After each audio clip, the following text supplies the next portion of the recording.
Record in cases number 2022-0036, 2022-00037, 2022-0038, 2022-039, and 0040, and 2022-0041, which are the 6-month fuel adjustment closure reviews from May 21st, 2001 through October 31st, 2021 for Kentucky Power, East Kentucky Power Cooperative, Kentucky Utilities Company, Louisville Gas and Electric Company, Duke Energy, Kentucky, and Big Rivers Electric, respectively.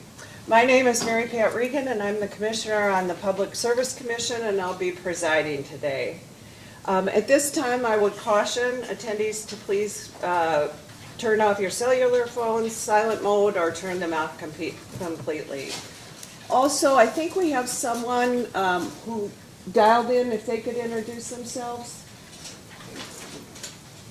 Yes, this is Delbert Villager with Louisville Gas and Electric. Yep, that's a remote witness for LG&E and KU. Okay.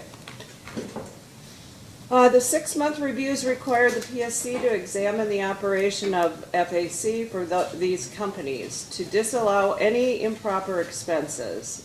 We will proceed today by taking the cases in sequence with KU and LG&E taken concurrently.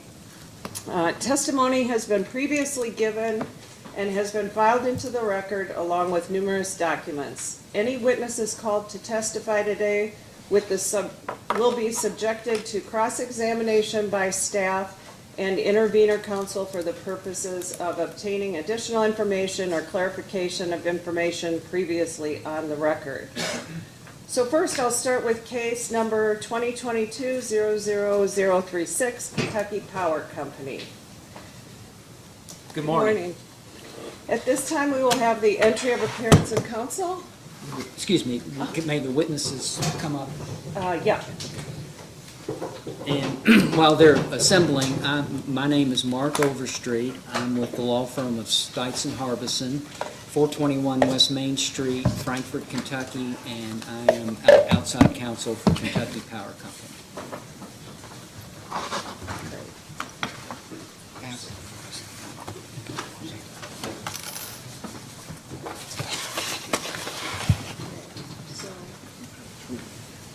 For Kentucky Power, Mark Overstreet. For commission staff, we've got Judd Penny and John Pendergrass. Well, I've got, and members of staff to be with me today are John Rognes and Christian Edwards. Okay. And for Kentucky Industrial Utility customers, Mike Kurtz and Kurt Bohm. Thank you, Your Did I Honor. say that right? Yes. I've been advised that public notice has been given and filed into the record. Is that correct? Public notice has been given and it has been filed into the record. We have a pending motion for leave to deviate from the publication requirement. The Boonville Sentinel, the paper of record for Owsley County, failed to publish within the regulatory window. The notice was published yesterday, but that was not within the 7 to 21 day regulatory window. And we're asking for leave to deviate from the And we'll grant that regulation. motion. The commission staff recommends you grant it from the bench, yes. Great. Okay. Is there anyone in the hearing room who'd like to make public comment? Do we have the microphone open? Okay. Should anyone from the public like to provide the commission with public comment, instructions to call in are located on our website, psc.ky.gov. Should you call in, please state your name and address for the record before making your statement, and please keep your comments to 5 minutes or less. If there is more than one caller, please be respectful and allow one person to make a statement at that time. It should be noted that comments may always be submitted to the PSC's website at psc.ky.gov. Mr. Overstreet, at this time you may call your witnesses. Thank you, Madam Chairman. And just for, I guess, logistical purposes, I wanted to note that 2 of our witnesses, because we have so many, are sitting here. And if necessary, if they need to respond, they will come to a microphone. And with your permission, I'll start with Mr. Dial and just go clockwise. Okay, great. Okay. Mr. Dial, please state your name, position, and business address. My name is Jeffrey C. Dial. My title is the Director of Coal Transportation and Reagent Procurement, and my business address is 1 Riverside Plaza, Columbus, Ohio. And Mr. Dial, have you caused to be filed into the record of this proceeding an adoption of the data request responses earlier provided by Kimberly Chilcote? Yes, I did. And do you have any, excuse me, just one moment. I'm sorry, I didn't mean to continue. No, go ahead. Okay. Do you have any corrections or supplementation to those responses? Yes, I do. So in supplemental filing 1 for staff question 1-22, we filed a revised severance tax calculation for 21 through 24, or 22 through 24, and there were 2 incorrect severance tax rates. One on the Mitchell low sulfur 2022 cap was, it originally had 3%, it actually should be 3.75, and the second one, which was 3.75, should be 4.5. But I wanted to note that those calculations, they don't go into the calculation of the severance tax. It's basically a dead cell, and then nothing refers to it. And Madam Commissioner, we'll file an amended response so that the record is completely accurate. Mr. Dial, if you were asked the same questions today that you adopted with that one correction, would your responses be the same? Yes, they would. Okay. Excuse me. Mr. Kearns, please state your position and title. Timothy Kearns, I'm Vice President of Generating Assets for Kentucky Power. My business address is 2791 North US Highway 231, Rockport, Indiana. And can he be heard from there, or should he come to a microphone? I could hear him, but I don't know if those on video when we go back forward. They never will be. will see me on. Mr. Kearns, if you don't mind, just Sure. step up here. You Yeah, can Mr. actually. There's a distinction between being able to hear Yeah. on the video and then, or in person. Okay, just have a seat here. And Sure. With the commissioner's permission, I'll stand and Yep. answer the questions. So let's start again. Mr. Kearns, please state your full name, your position, and business address.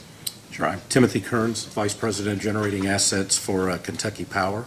My business address is 2791 North US Highway 231, Rockport, Indiana. And, excuse me, Mr. Kearns, have you caused to be filed into the record of this proceeding data request responses? Yes, I have. And do you have any corrections, additions to those responses? I do not. And if you were asked those questions today, would your responses be the same? Yes, they would. Thank you, Mr. Kearns, and I'll get Mr. Stutler to swap out with you.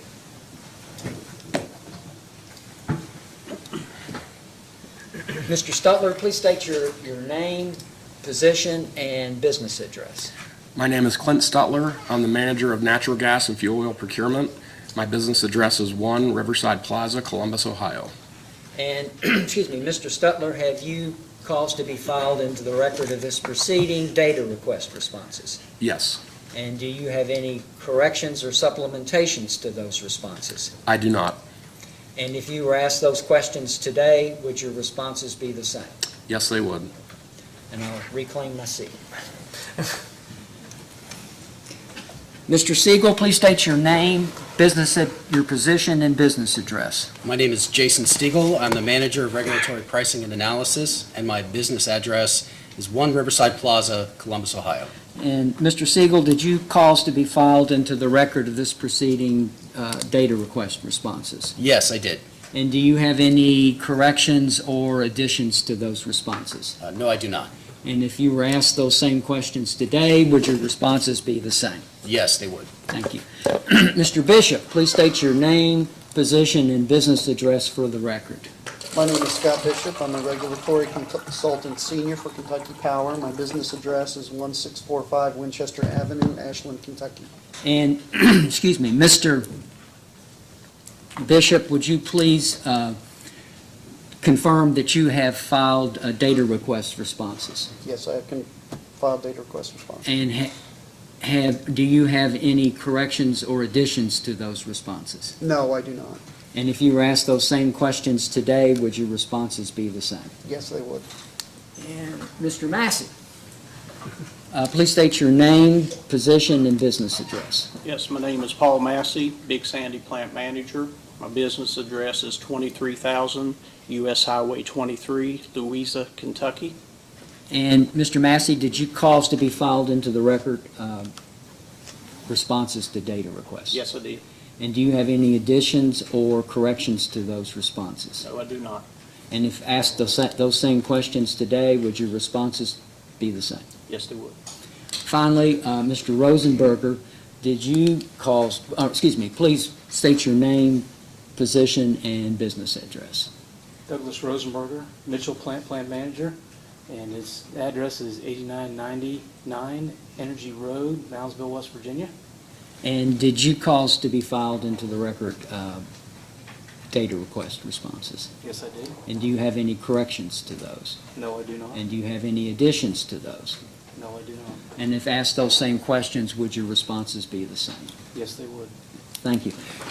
Madam Commissioner, the witnesses are available. Okay, now we'll swear in all the witnesses. Please raise your right hand. Do you swear or affirm that the testimony you are about to give is true and correct under penalty of perjury? I do. I do. Any cross-examination from the intervener? Yes, I do, Your Honor. Okay. Good morning, panel. You understand why there's sort of heightened awareness about these fuel adjustment review cases? Does anybody on AEP know that? Because of the level of the fuel adjustment charge?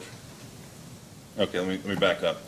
In October of 2021, the fuel adjustment charge was $22.52 a megawatt hour. Is that correct? I believe so, yes. Okay. Mr. Bishop, would you identify Oh, I'm yourself? sorry. Scott Bishop, yes. Okay. And the average residential customer in 2021 used 1,232 kilowatt hours per month. Yes, I believe so, yeah. Okay. So the fuel adjustment in October of last year was more than almost a $28 increase on the average residential customer. Yes. Okay. And the main driver of that was very expensive purchase power being run through the fuel adjustment. It was purchase power and I believe weather associated with that purchase power. There was a higher use during those months. Okay. Now, Kentucky Power is unique among the utilities in Kentucky because you use something called the peaking unit equivalent, PUE, is that correct? That is correct. Okay. And when the cost of purchase power is above this peaking unit equivalent threshold, it's not recoverable in the fuel adjustment, but when it's below, it is. That's correct? Correct. Okay. Also, is it true that Kentucky Power is unique among the utilities in that the forced outage replacement costs that are excluded from the fuel adjustment are deferred and then recovered in the PPA rider? Yes, what's not recoverable through the fuel adjustment clause is recovered in the PPA rider. Okay. Also, are you unique in that the Rockport fuel costs run through the fuel adjustment charge, but you do not apply the forced outage limitation to Rockport? That is correct. Okay. Kentucky Power doesn't buy and sell its own generation in the PJM. That's done for you by AEP Service Corp. Is that correct? Jason Stiegel for the company. Yes, that is correct. The AEP Service Corporation Commercial Operations Department handles that for all of the PJM operating units. Okay, so AEP Service Corporation bids all the retail load into the PJM market, buys all the load from PJM, correct, for all the AEP operating companies? All the ones located in PJM, yes. Okay. And then AEP Service Corporation sells all, or bids into generation into the PJM market, and the revenue then is allocated among the operating companies and then credited back to Kentucky Power ratepayers through the fuel adjustment. In other words, the revenue comes into the fuel adjustment as an offset.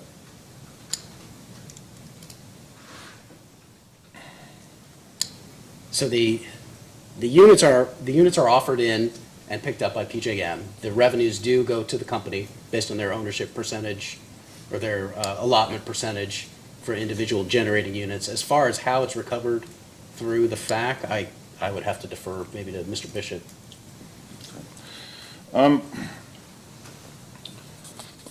Because, Your Honor, because Kentucky Power is somewhat unique, I do want to sort of build a foundation so that I'm sure that we have a common understanding. So I have some exhibits. Yep. Ask this to be marked as KRUC 1.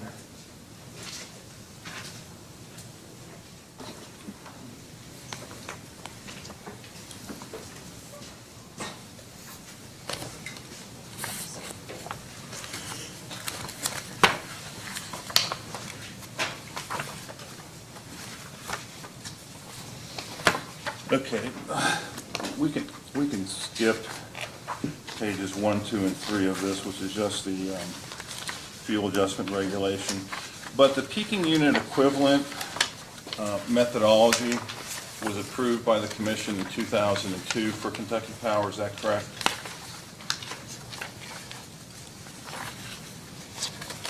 I believe so, yeah. Scott Bishop, Kentucky Power, yes, I believe so. It was 2002.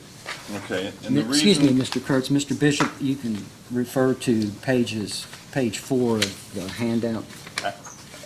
Yeah, actually, that was the first order, and then Kentucky Power asked for rehearing, and the commission granted rehearing to approve the PUE, Right. which is page 10. Right. Okay, so the commission's rationale was that they accepted AEP's argument that Kentucky Power was unique in Kentucky in that it only had baseload coal units, and if you made the purchase power threshold the cost of baseload coal is relatively low, so that relatively few purchase power costs would go through the fuel adjustment. The PUE allows you to raise the threshold to justify recovery of higher cost purchases. Is that correct? I object. You need to either pointing to the specific portion of the order giving the commission's rationale. Okay.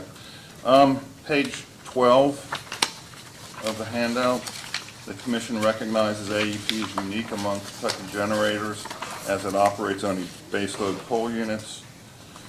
Based upon our review of the record and being otherwise sufficiently advised, we find that AEP's proposed peaking unit equivalent approach to calculate the level of non-economy purchase power costs to flow through the FAC is reasonable and should be approved. Was that your understanding of the commission's rationale?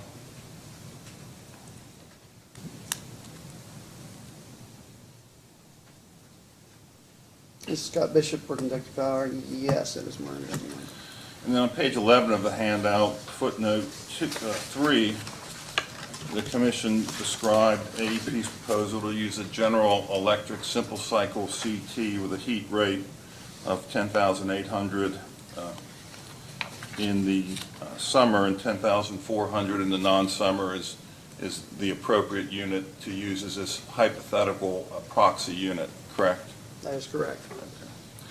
Now, Kentucky Power proposed to change the PUE in the 2017 rate case. Did you not? That begins on page 14 of the handout. Specifically, Mr. Vaughn proposed adding certain costs to the PUE. He wanted to add firm gas transportation, startup costs, and variable O&M to the PUE calculation. Do you recall that, Mr. Bishop? Yes, I recall. The commission allowed startup costs and variable O&M, but not firm gas transportation, correct? I believe so. I'll take your word for that. Now, We turn to page 19 of the handout.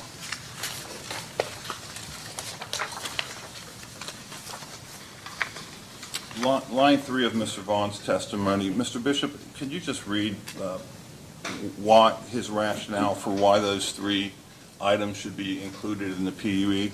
So it's the highlighted portion? The first paragraph, yes. Okay. All of these costs the company is proposing to include are costs that would be incurred to operate an actual natural gas combination turbine generating unit. The peaking unit equivalent cost calculation seeks to mimic the costs of operating an actual CT because the company does not own a real CT for the purposes of calculating the FAC purchased power limitation. Okay, so the idea of modifying the PUE was to mimic the cost of an actual CT, and the commission accepted 2 of the 3 proposed changes? Yes, that is correct. And those 2 changes that were accepted had the effect of raising the PUE and raising the threshold upon which purchases would be deemed to be economic or uneconomic. Is that correct? It raised the ceiling of allowable for recovery. Okay. We turn to page 21 of the handout. This is the exhibit attached to Mr. Vaughn's testimony.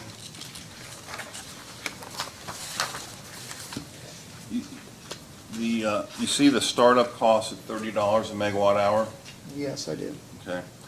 And Mr. Vaughn showed that $30 a megawatt hour by month for a calendar year? Yes. Okay. In reality, AEP adds $30 a megawatt hour startup costs to the PUE each and every hour of the year. Isn't that correct? Based upon the PUE model, yes, it's added in there. So essentially, Kentucky Power is assuming for the PUE that this hypothetical gas combustion turbine would start and stop 8,760 times per year. Isn't that correct? I'm not sure the math, I'll trust you on the math. Well, if you add $30 a megawatt hour to the PUE every hour of the year, that's 8,760 starts and stops to this hypothetical power plant, isn't it? I believe so. Does that mimic the way an actual combustion turbine would be operated? Or let me ask it this way, are you aware of any hypothetical combustion turbine that can start and stop 8,760 times per year? Jason Stiegel for Kentucky Power. I want to be clear that this is a mechanism to evaluate costs. This is not a mechanism to simulate the operation of a combustion turbine unit. So this is a calculation to cap costs based on an individual hour, not the operation of a unit. Did you hear Mr. Bishop read Mr. Vaughn's testimony that the commission relied upon, that the purpose is to mimic the actual operations of an actual CT? For an individual hour where you're evaluating purchase power costs. This is not a generating unit simulation. $30 a megawatt hour is added to the PUE 8,760 times per year. Isn't that correct? Every hour of the year. While that is added every hour of the year, the PUE doesn't apply to the purchase power cost in every hour of the year. Otherwise, you would see a large amount of PUE disallowance coming through the FAC. Well, the reason we don't is because you've raised it so high by assuming you're going to start and stop 8,760 times per year. The PUE disallowance has been insignificant. Your Honor, I'm going to object. These are fully litigated rates. Mr. Kurtz's client was a party to that proceeding. The commission has deemed these rates to be fair, just, and reasonable. And under the filed rate doctrine, that is the only rate the company can charge. Okay. Can I respond? The purpose of this case is to disallow any unreasonable fuel costs. There's nowhere in any commission order that I've been able to find where the commission approved startup costs every hour of the year in the fuel adjustment. So this is exactly the purpose of this proceeding. The reason consumers in October got a $28 rate increase is because the power plants weren't running. They were in the market purchasing very high expensive power. It all ran through the fuel adjustment. And one of the main culprits is this $30 per megawatt hour startup cost. I think you're going to see that through the evidence I'm going to produce. And Your Honor, staff, if Mr. Kurtz doesn't ask some questions about the PUE, staff is going to ask some questions about the PUE, Mr. Overstreet. And that's fine, we can ask the questions, but Mr. Kurtz is arguing something that would be, I would take the position, is at odds with a fully litigated rate case, change that this commission approved in that fully litigated rate case, and under the filed rate doctrine, 278-160, the company is required to apply it in the manner the commission approved. So is it, I'm sorry, Commissioner. Go ahead. Mr. Overstreet and Mr. Kurtz, so are we essentially making legal arguments at this moment and not asking questions? Is that your objection? I thought Mr. Kurtz was asking was bordering on, if not making a legal argument, and asking my witness to respond, and that's why I objected. I can rephrase.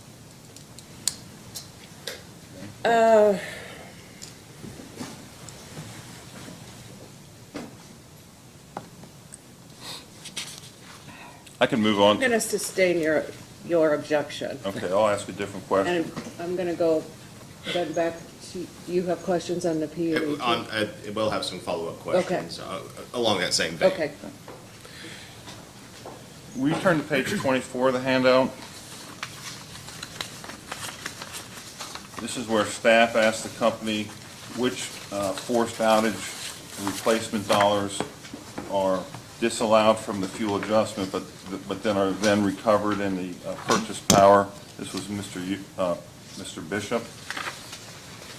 Did you answer this question? Yes, I did. Okay, page 25 of the handout. Does this show that during the review period, total purchase power costs were $48.99 million?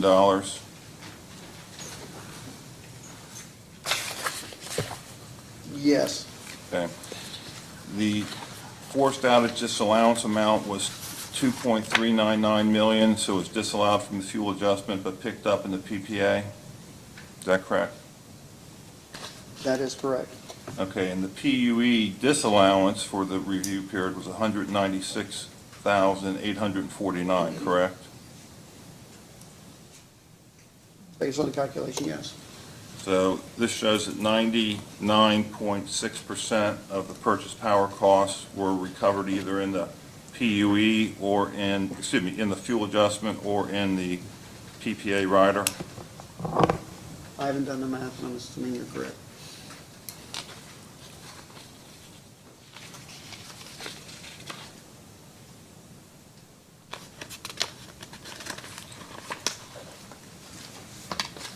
I have some questions about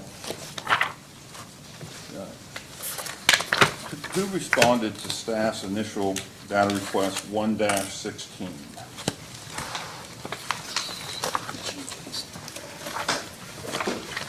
That's the backup information by month for all the calculations.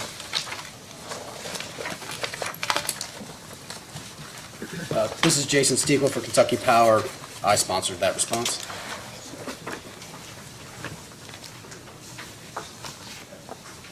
This is We can share. This is just an excerpt from that response, which was sort of voluminous, but this is August 2nd, 2021, hour 18, I'd like to ask you about. Mr. Stiegel, do you see that? It's highlighted in yellow. I see that. Okay, column 7, the company's internal load was 764 megawatts in that hour. Yes, that's correct. Okay, the net available generation was 925 megawatts. Is that correct? Yes, that's identified in column 6. Yes. And in column 5, Kentucky Power's generation that was actually running was 816 megawatts? Yes, that's correct. And as column 3 shows, AEP Service Corporation in that hour allocated 81 megawatts of purchases at a cost of $66.50 a megawatt hour to Kentucky Power. Is that correct? I want to be specific on the language here because you're identifying Service Corporation as allocating that. Kentucky Power has a load obligation and they supply generation. The net isn't allocated, it's calculated. Well, column 3 says purchases assigned to internal load. So who assigned it? AEP Service Corporation, correct? Based on the available generation sold into PJM and the load purchased in that particular hour.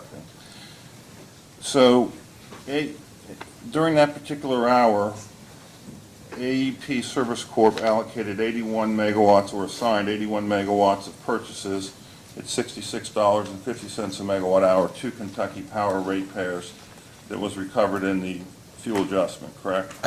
Once again, I take issue with the fact that you're talking about AEP Service Corporation allocating. There was a shortfall in generation compared to load. The shortfall was purchased from PJM and at the price that you identified. Okay.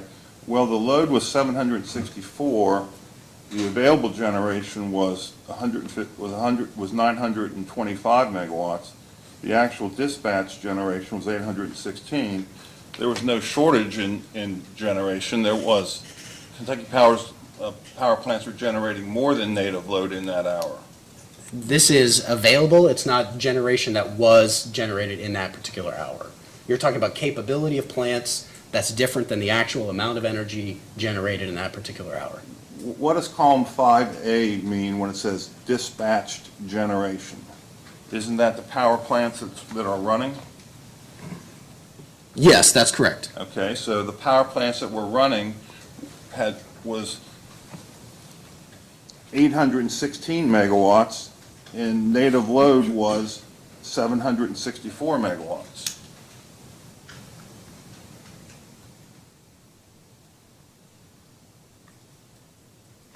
Without seeing the underlying work papers, I know that Olive Hill and Vanceburg, which are formula rate customers of Kentucky Power, I don't know what their load in that particular hour was, so that may be the cause of the difference. You really think so? Do you know how big Vanceburg and Olive Hill are? You're asking me a question about you're asking me a very specific question about a very detailed spreadsheet and on a single calculation. Well, my question is, why would 81 megawatts of very expensive purchases be allocated to native load when Kentucky Power's power plants in that hour were generating more than the native load was using?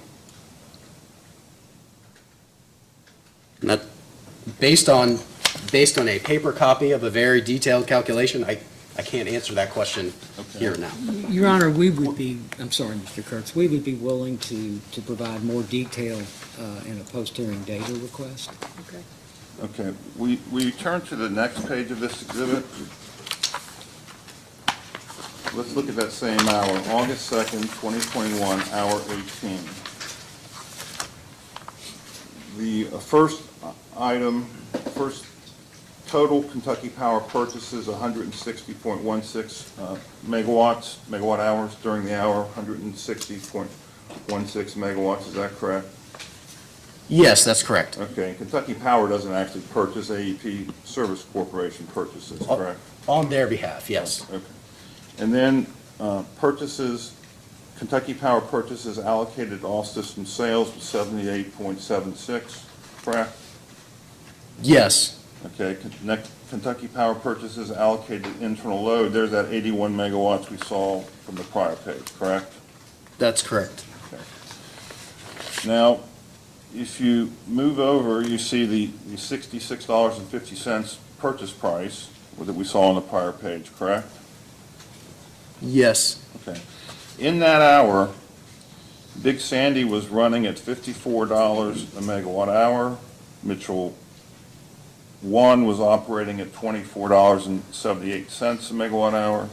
Mitchell 2, $20 a megawatt hour. Rockport 1, $33, and Rockport 2, $31. So my question is, why did AEP Service Corporation allocate to Kentucky Power 81 megawatts of purchases at $66.50 when all of the power plants of Kentucky Power were considerably less expensive than that, and more generation was running than native load? Once again, I'll tell you, this is a highly complicated calculation. I don't have access to the work papers in front of me. It's a difficult thing to answer now. I can certainly look into it and provide an answer after the fact. Okay. Do you see the third column from the right? It says highest of PUE or generation cost, and it's $71 and $71.172 dollars every hour of this shown on this excerpt. Yes, I see that. Because the $66.50 purchase was less than the PUE cap of 71, all of that purchase was recovered in the FAC, correct? Yes, that's correct. And this 71.172 every hour of the period reflects reflects the assumption that this hypothetical gas combustion turbine would start and stop every hour of the period, adding $30 a megawatt hour to the cap, correct? Well, in this, you're once again highlighting an individual hour, without taking into account any of the other hours. So to assume that, once again, that a individual unit would be turned on every single hour isn't appropriate when you're only talking about 1 hour.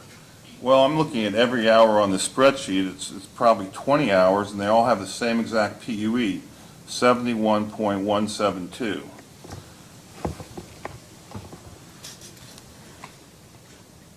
So I'm not looking at just 1 hour. I'm looking at this whole column. It's exactly the same.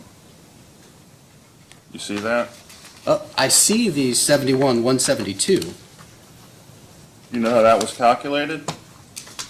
It's based on the heat rate of the unit, the gas price in the individual day, and then the startup cost and variable O&M. That's exactly right. $3, you see the $3.49 gas price in this month, daily gas price per MCF? Yes, I see that at the bottom. Okay, so 3.49 times the heat rate of 10,800 divided by 1,000 plus 30 plus the variable O&M of $3.48 a megawatt hour gives you exactly 71.72. Is that correct?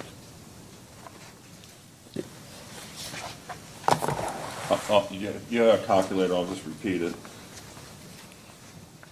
3.49 times the heat rate of 10,800 divided by 1,000 plus startup costs of $30 plus variable O&M of $3.48.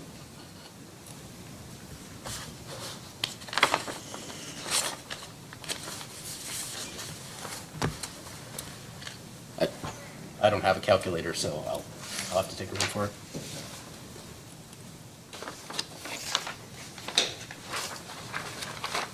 Oh, Your Honor, I meant to have that marked as KIUC Exhibit 2, and the other one is KIUC 1.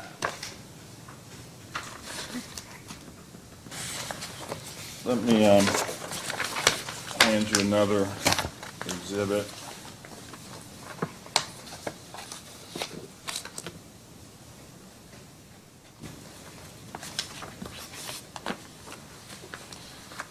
Let me ask you, does the PUE, does this hypothetical, what size is this hypothetical combustion turbine unit? How many megawatts? How big is it?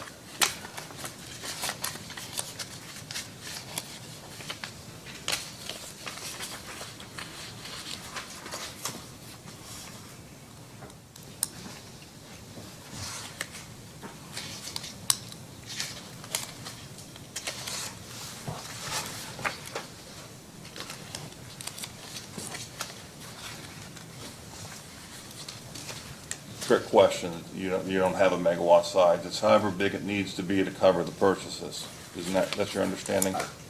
Once again, this is a formula to evaluate costs, not an actual individual unit. Do you assume any forced maintenance or planned outages on this hypothetical combustion turbine? Once again, it's a cap on a cost calculation, or a cap enforced on a cost, so no. Well, it's central to the fuel adjustment, and this, your proposal, otherwise, Big Sandy would be the cap, your gas plant. You've created this PUE, it's not, why are you trying to? Excuse me, Your Honor, Mr. Kurtz is now arguing with the witness. He has a question, ask it. I will ask it. I'll have this marked as KIUC 3.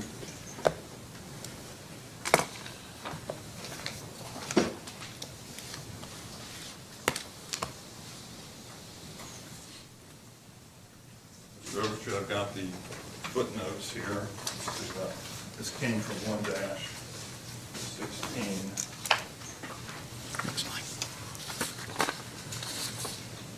Is it a one-page exhibit? Yes. Okay. Yeah, just one page. Hey, Mr. Kurtz, which 1-16, which is it an attachment or was it in the response? It's the company's response to staff, 1-16. It's the detailed information by month for the backup to the fuel adjustment. Okay, thank you. Okay, again, I'd like to just focus on October. So, let me just, do you have 1-16 electronically so you can verify this if you want? I don't want to, I know you don't have the numbers memorized, but does somebody have it open so you can verify if you want? I don't believe anybody has it here. Okay. Okay, well, let me Put just. that into the data request. The spreadsheet. Okay. So on October 27th, hour 9, the purchases assigned to Kentucky Power were 658 megawatts, 658.19 megawatts. Will you accept that subject to check? Or I have a computer with this loaded up if you want to verify.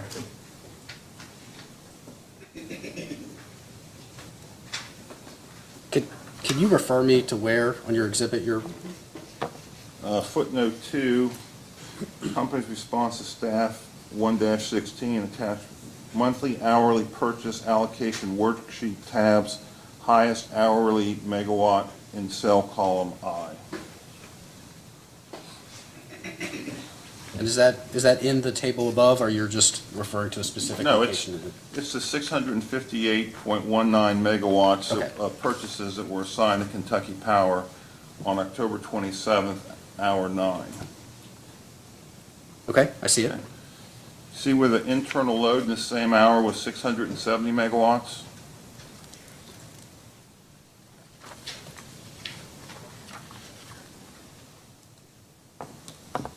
Yes. Okay, so during that hour, Kentucky Power's power plants were generating 12 megawatts of power for native load, and the purchases were 658 megawatts.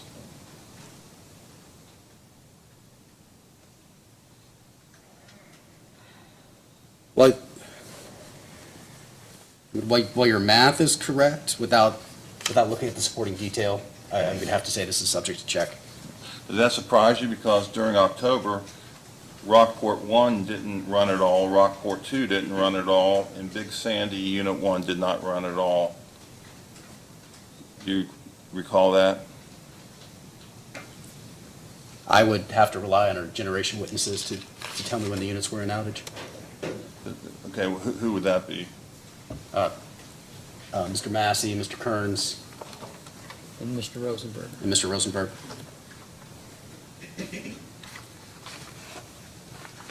Is it correct that neither Rockport units generated at all, and Big Sandy did not generate at all in October? So let's take them one by one. Mr. Kearns, can you speak to Rockport? Yes, that's correct. Neither Rockport unit operated in October of 2021. And then Mr. Rosenberger about Mitchell? That was about the Big Sandy.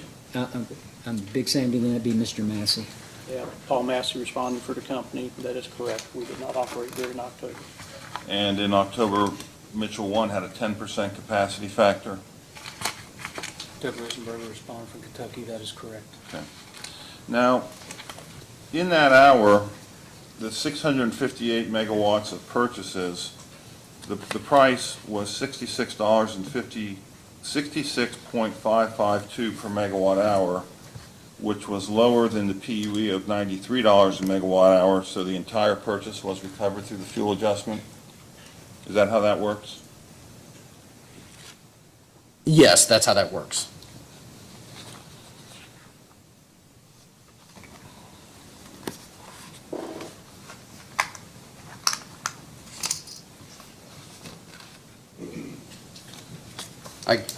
I will contrast, though. Once again, we talked about the 33.48 per megawatt hour that's included in the PUE calculation. I mean, your difference here is about $27.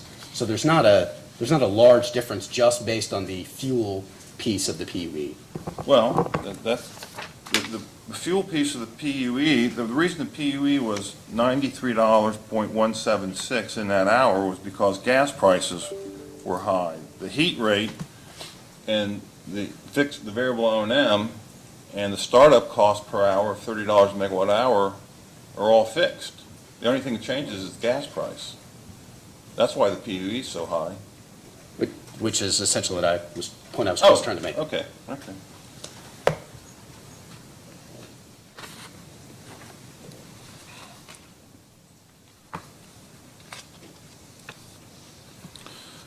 just mark this, the next one is KIUC 4.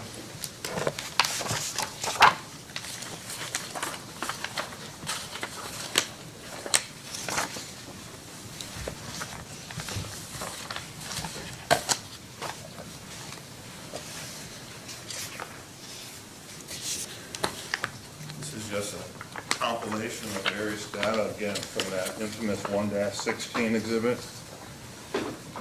I'd like to ask you about October.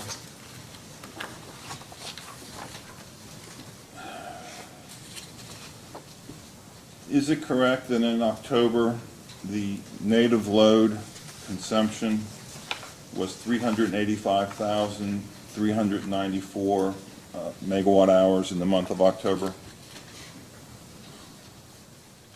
I would refer to the attachment to 116 to validate that number. Okay. The footnote is company's response to staff 1-16, worksheet tab cell N756, if you want to verify it.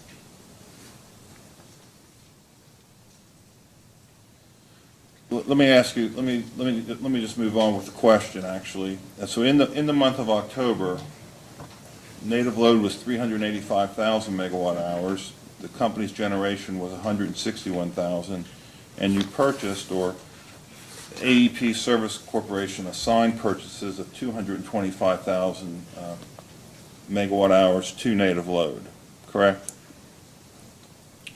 Actually, you'll see the 161,490 and the 225, 252 on the actual FAC statement itself. Am I adding those up correctly?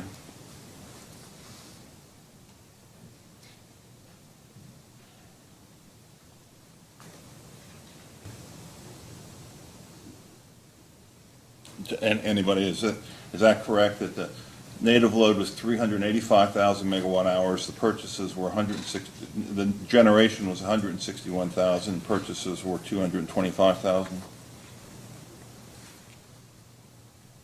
May I point the witness? Well, that's actually, those, I think all three of those numbers are on the FAC schedule, but they're footnoted, 1, 2, and 3. If those are the values that are in the spreadsheet, then I'll admit those are the values that are in the spreadsheet. Okay. Once again, I don't have it in front of me. And then the total purchase price costs in the month were $12.9 million. Once again, if that's in the the attachment 6 to staff 116, then yes, that's the number. and the average cost of purchases in the month were $57.37 a megawatt hour, which was lower than the PUE. Well, in the PUE was about $86. So the total PUE disallowance of the 12.9 million was only $29,000 in October, correct? And the PUE disallowance does show up on the fuel adjustment the following month when you file the actual numbers. Is that correct? I'm going to have to rely on your citations here. Once again, I don't have these files in front of me. I can't attest to something, especially the PUE calculations, which are highly complex. So the very significant increase in the fuel adjustment this month, the $22 a megawatt hour, the $28 rate increase to the average residential customer, it was driven by high-cost purchases that were below the PUE and therefore recoverable in the fuel adjustment, correct?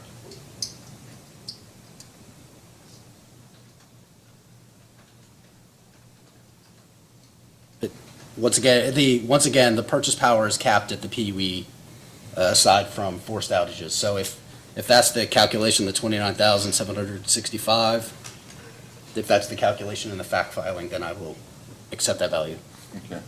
Can I ask the power plant managers, I think we covered this, but you see in the left-hand side that Big Sandy didn't generate, Rockport 1, Rockport 2 did not generate. Did we confirm that? That's correct. Okay. And Mitchell had a 10% capacity, Mitchell 1 had a 10% capacity factor, and Mitchell 2 had a 46% capacity factor for the month. It's Doug Rosenberg responding, that is correct. Okay.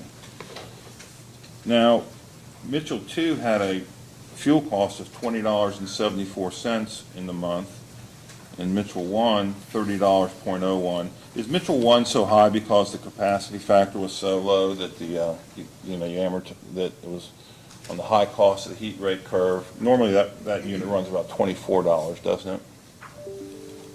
Doug Rosenberg responding, that's correct, it runs in that ballpark. Okay. Why didn't Mitchell 2 run more since it was running at $20 a megawatt hour and you were buying at $57?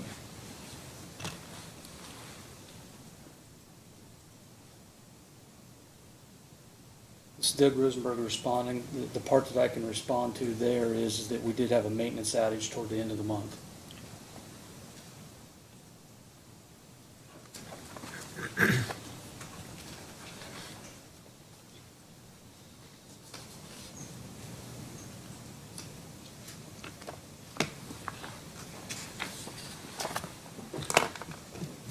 Did you run the Mitchell units every hour that they were available to run in October?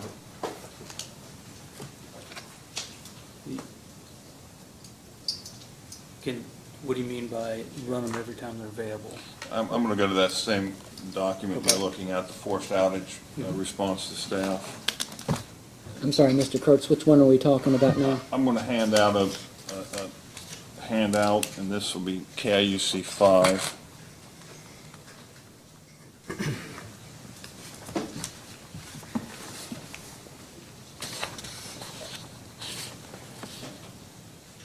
Seems long, but I'm only going to refer to the first 4 pages.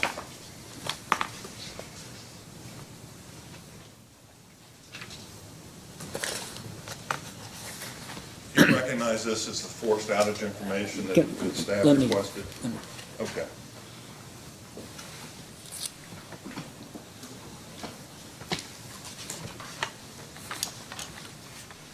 For your question, are you referring to the first page? First page was staff asked for forced outages.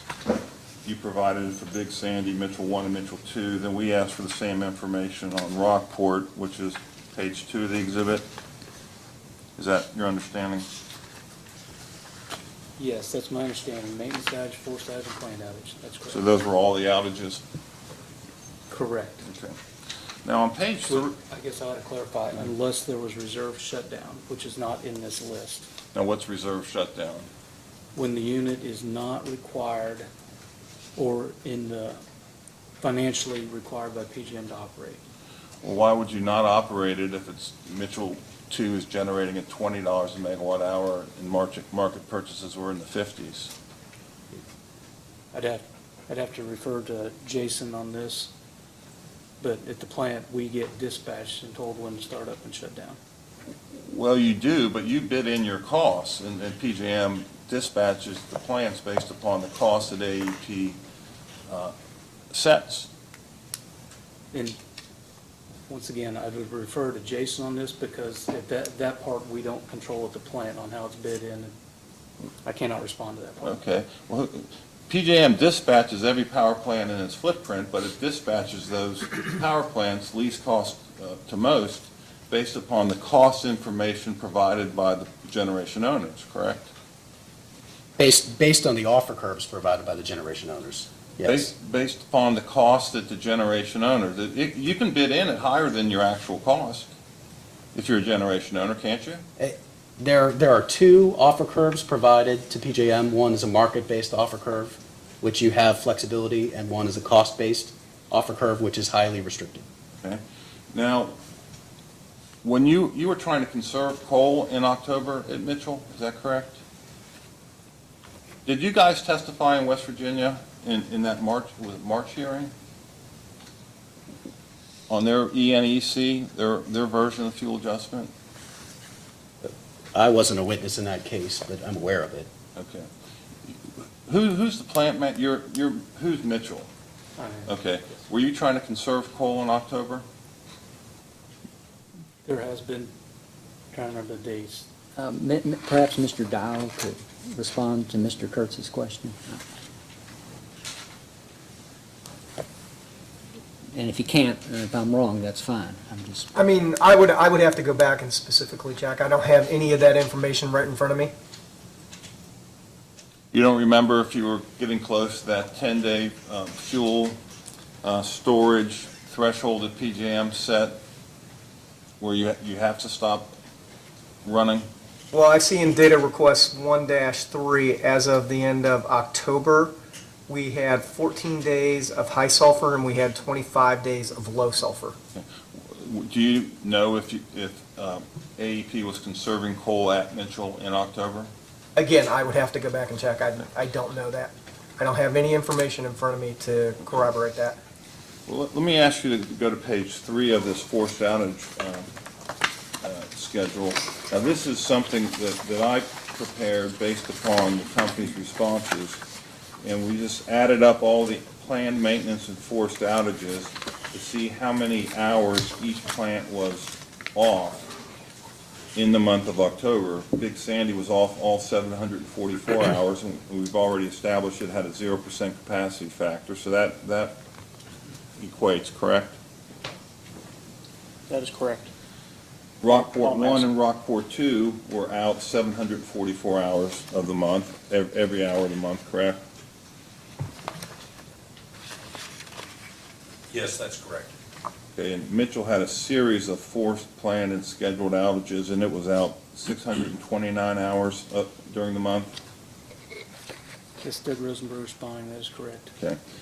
And Mitchell 2 was out 240 hours in the month, correct? Correct. Okay. Now, I want to ask you, and what did you say, the reserve shutdown, what is that? That's the term that PGM uses, but if we're not needed for the market, they'll give us reserve shutdown. If we're running, we'll have to shut down, or we'll stay down, not needed and not start up. I want to add additionally to the witness's response. This is Jason Stiegel for Kentucky Power. Reserve shutdown reflects a period of time where the unit was offered with an economic status in PJM and not selected. Okay. I've attached pages 5 through 35. This is the LMP, the day-ahead LMP in PJM, or two hubs, AEP Generation Hub, AEP Dayton Hub, for each hour of the month. And every hour of the month, the market price was at least $10 a megawatt higher than Mitchell 2's $20 megawatt hour fuel cost. And I only found 3 hours where it was below $30. That's on page 25. So PJM wasn't telling you not to run if your generation costs are that much lower than market. They would not order a reserve shutdown in that situation, would they? Jason Stiegel for Kentucky Power. While it doesn't sound like a situation that PJM would tell the unit it's not required, we did provide you the hourly commitment status for each of these units, which would provide some additional clarity as to particular hours, what was happening with those units. Let me go to page 4 of this exhibit, and I'll just tell you that the punchline is that at the bottom, and I'll walk through it, but Mitchell 1 only ran 63% of the hours it was available, and Mitchell 2 only ran 67% of the hours it was available. Would that surprise you? And I'll walk through the math. Why would that be? Mr. Kurtz, are you referring to the table at the bottom, net output factor? Is that? Yes, net output factor. And is this a capacity factor calculation? It's essentially how many hours did it run compared to how many hours it was available. It was available, let's use Mitchell 2. Let me just start from the top. Okay, 744 hours in October, correct? Yes, that's correct. The generation cost, we have Mitchell at $30, Mitchell 1 at 30, Mitchell 2 at $20.74, correct? Those are average generation costs over the month, but yes, those are correct. And then we have the hours offline based upon your planned maintenance and forced outage schedules, which is the next set of numbers, correct? That's the title that you have. I'm assuming that those numbers are correct, but I don't know if that's a valid assumption. Okay. Well, I made an assumption that hours that it was not offline based upon your forced planned and maintenance outages, that it was available to run when it wasn't out. And the available hours for Mitchell 2, for example, were 504 hours in the month. Is that not a reasonable assumption? If the power plant was not forced, planned, or on a maintenance outage, that it was available to run? Doug Rosenberg responding, that is correct. Okay. It was available, Mitchell 2 was available to run 504 hours, therefore it could have generated 199,000 megawatt hours, but it only generated 133,000 megawatt hours. Why would you not run a $20 unit when you're buying in the 50s?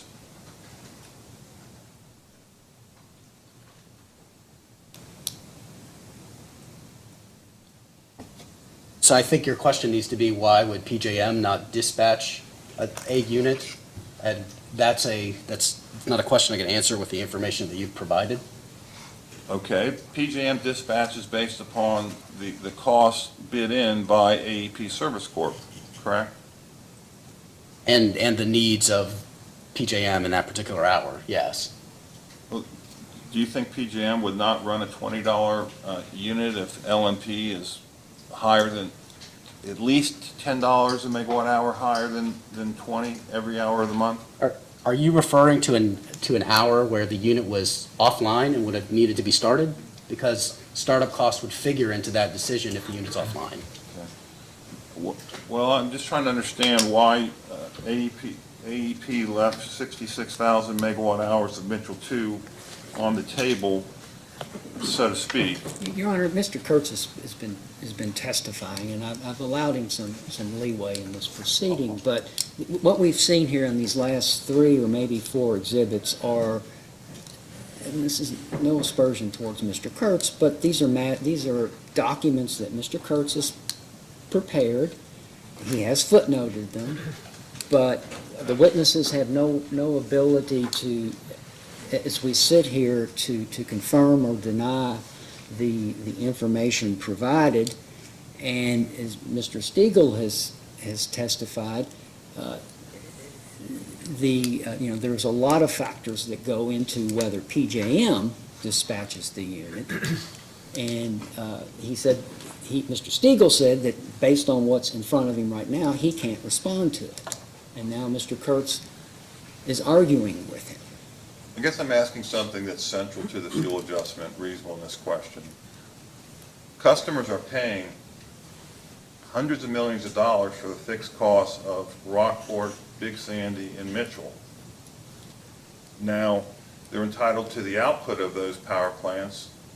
And when you're in PJM, essentially the energy should be the lower of cost or market. What I'm asking, and I think this is fundamental, when Mitchell 2 was available to run at $20 a megawatt hour, why wasn't it running, and why was AEP buying power on behalf of Kentucky Power? Very expensive, but below this PUE, so it all ran through the fuel adjustment. But these are monthly figures, and the units are just dispatched on an hourly basis, and If they know. witnesses can't answer. If they know. Okay, I'm going to sustain your objection, and I think we can take this outside of, in a data request, because you need the data to be able to answer the questions, or are you not the right people to be answering the question? There's additional data Okay. involved, Your Honor. Okay, all right.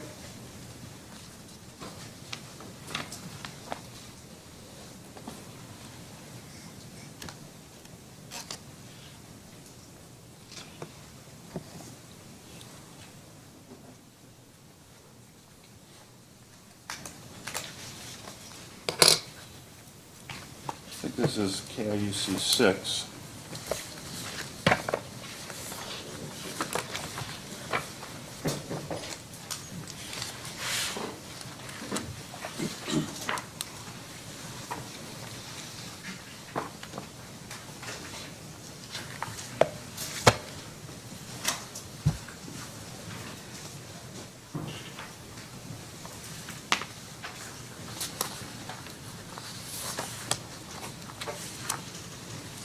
You recognize this as a company response to a KIUC data request?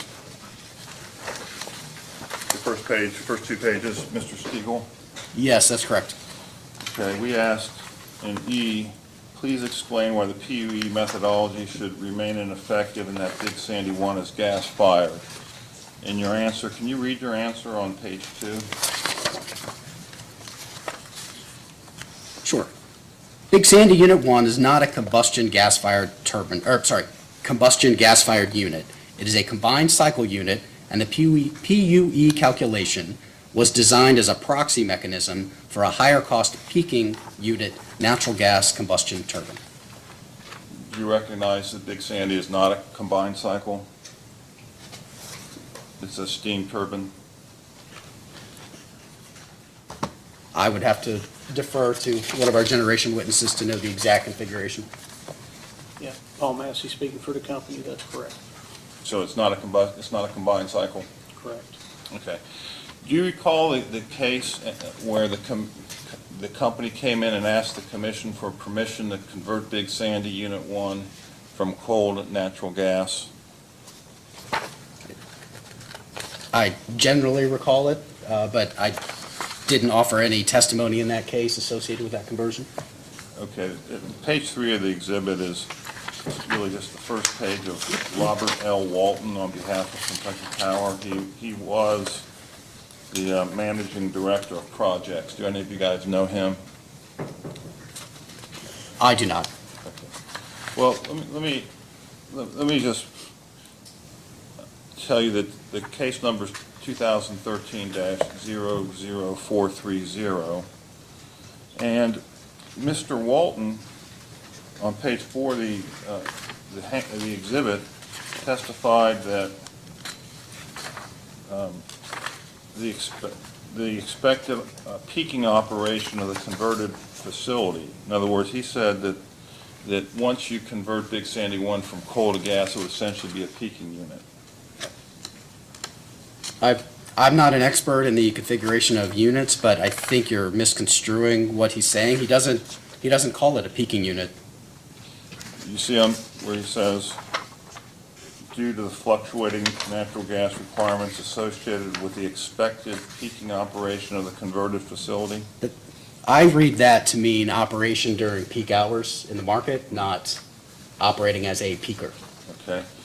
You turn to page 6, where staff asked,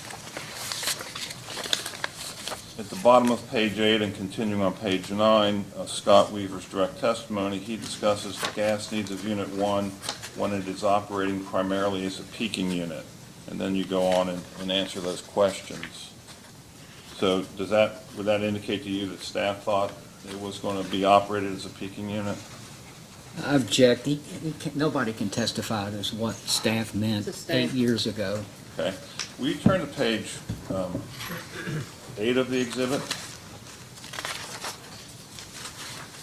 All I could find was a redacted version, but you see the title of this document provided by AEP, American Electric Kentucky Power Big Sandy Natural Gas Peaking Facility, and then you have the redacted information. Could we ask for I doubt this information is still confidential 10 years later. Could we ask the company to provide the unredacted analysis of Big Sandy operating as a gas peaking unit? I'm sorry, are you asking for the unredacted version of this document? Yes. And yes, we can provide that. If it's still confidential, we will provide it subject to a motion for confidential treatment, and I'll provide it to Mr. Kurtz pursuant to an NDA. If it's still confidential. Okay, it's 10 years old. Right, and I just don't know, Mike.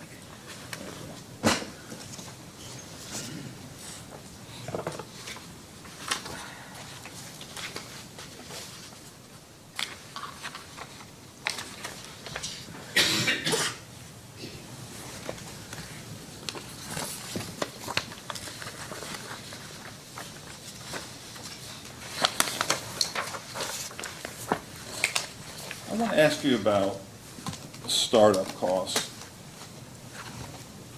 For a real gas combustion turbine peaking unit, is it realistic to assume it's going to start and stop every hour of the year, power plant guys?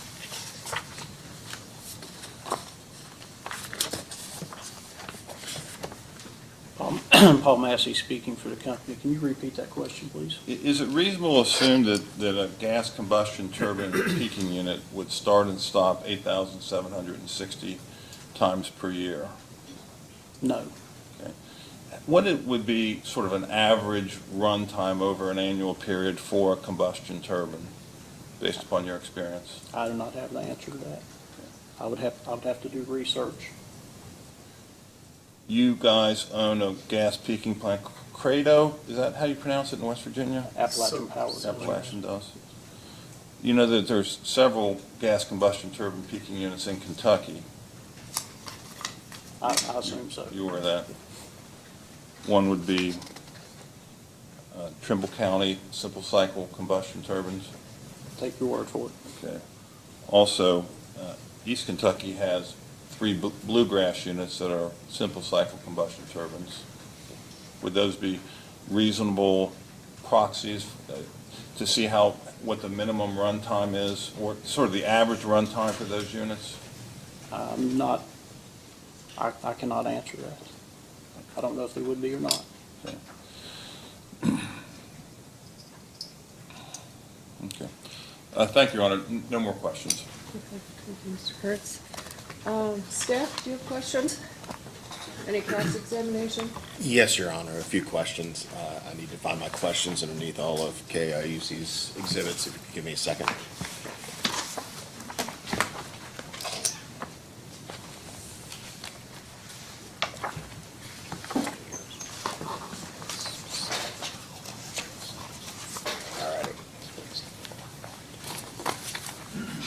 So to clarify, with regard to an economic purchase versus an economic purchase, and this is in the context of a forced outage.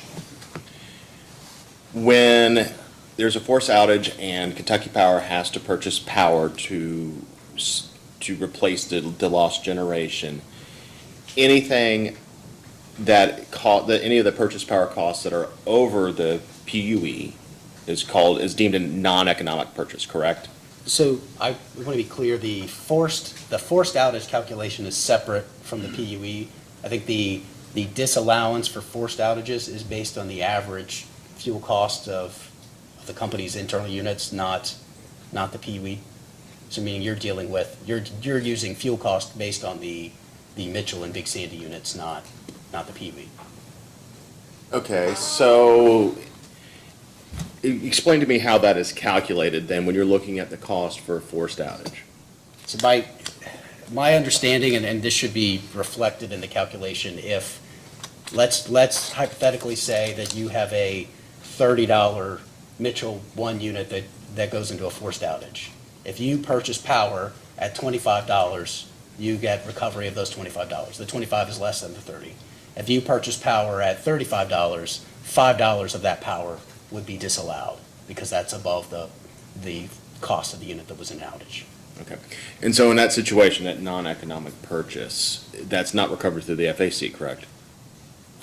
For those particular situations and related to forced outages, that excess cost is not recovered through the FAC. Okay, and is that recovered anywhere else?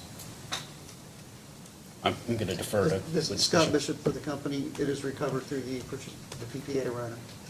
Okay, all right.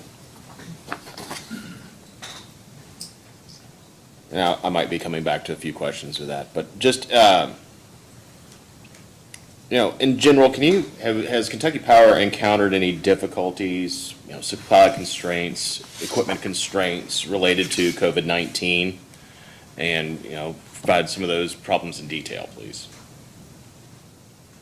I'm sorry, Mr. Penny, with respect to what? The operation of the The units? operation of the units, fuel supply, parts, maintenance, personnel. Should we go unit by unit, or station by station, or how would you like to proceed?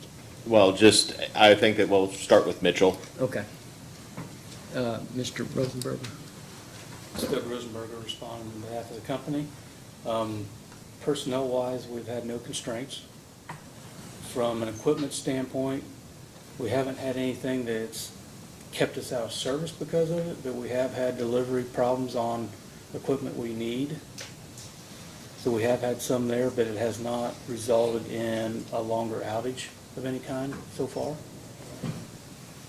On the fuel side, at least at the plant side, we haven't seen any problems. I can't speak to the delivery side, and I would defer to Mr. Dial for that. Okay. Paul Massey speaking for the company for Big Sandy 1, saying we have not had any personnel issues due to COVID-19. We have not experienced any supply chain issues that's kept the unit in an outage longer than it was scheduled for.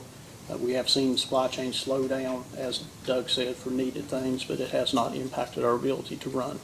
Okay, and for both of those, so it's not affected your ability to run, but would there be a concern that the lack of supplies or replacement parts could cause a problem down the road? I mean, are the supply chain issues continuing?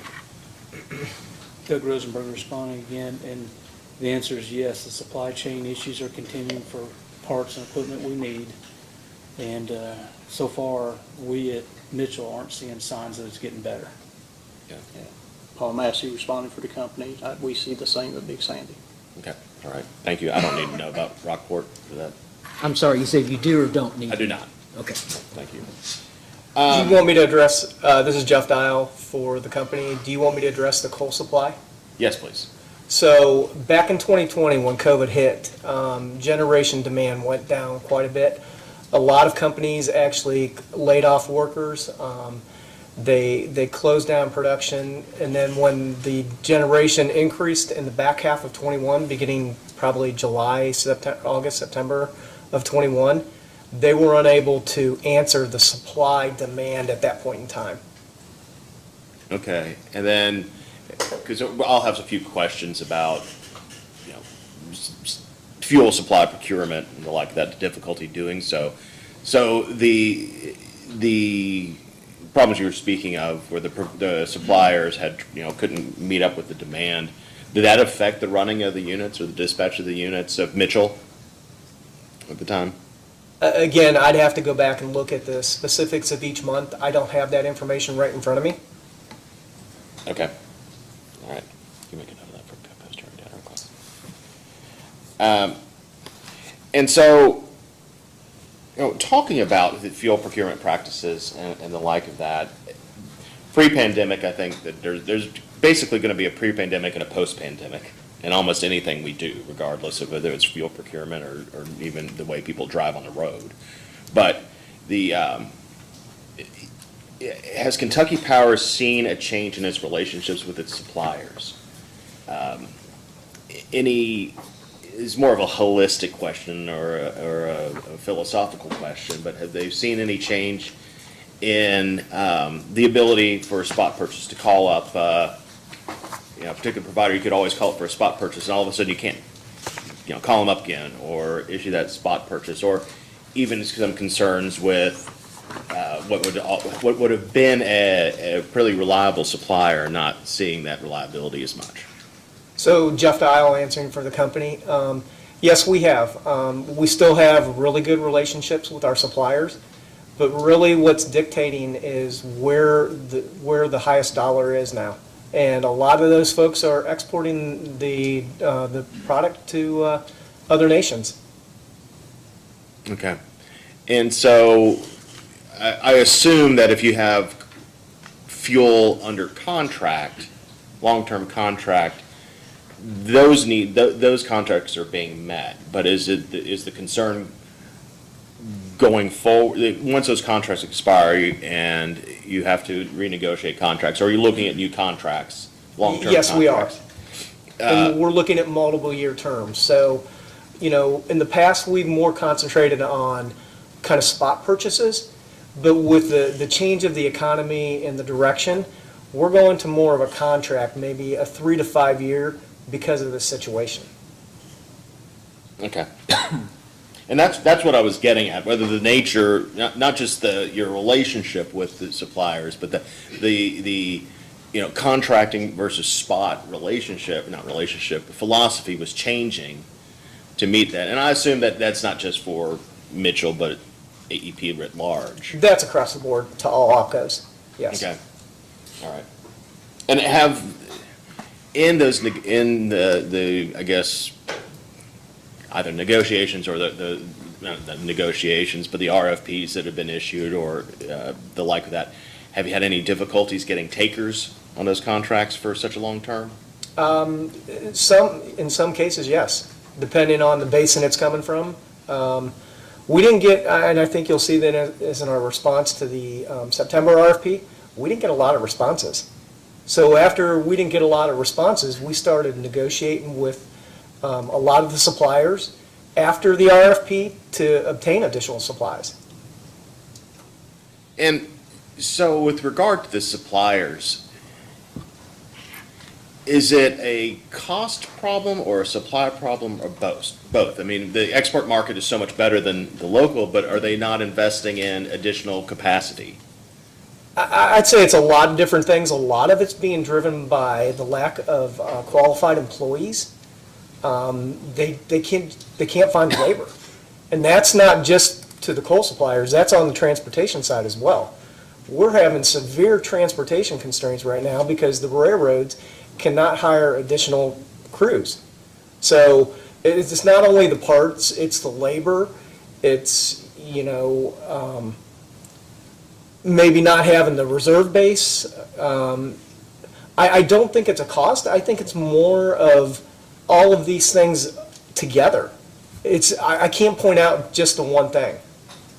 Okay, but all those things together have caused would it be fair to say that it caused a shift in the philosophy for coal procurement practices for Kentucky Power? Yes. Okay, all right.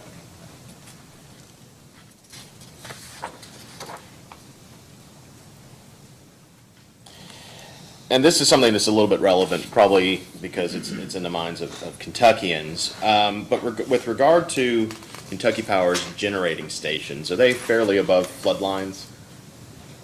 I can't answer that. I don't know that question. I know Mitchell's on a river, but any concerns of flooding there? Well, I mean, we can only unload at a certain point. Once the barge cannot go up any higher when the river's up, you have to curtail unloading. So if there's high water, it definitely affects your unloading practices. Okay. And then perhaps the plant managers could talk about the location of the generating stations. And when I throw these questions out generally, not just to you, Mr. Dawes, so if they can answer the questions about the physical Sure. aspects of the plants, I'd appreciate that. Yes, this is Doug Rosenberg responding for Kentucky Power for Mitchell specifically. In the 4 years I've been there, we've had that occasion, on a rare occasion, where we couldn't get under the unloaders to unload coal. It's not a frequent occurrence at Mitchell. But no danger to the physical plant itself. Not that I've ever seen in the time I've been there. Paul Massey responded for the company. At Big Sandy, the roughly 5 years, 6 years I have been there, I have not seen the Big Sandy River come out of its banks approaching the property at the plant. Okay, the record would show I'm knocking on wood, but. Yeah, all right. All right, thank you.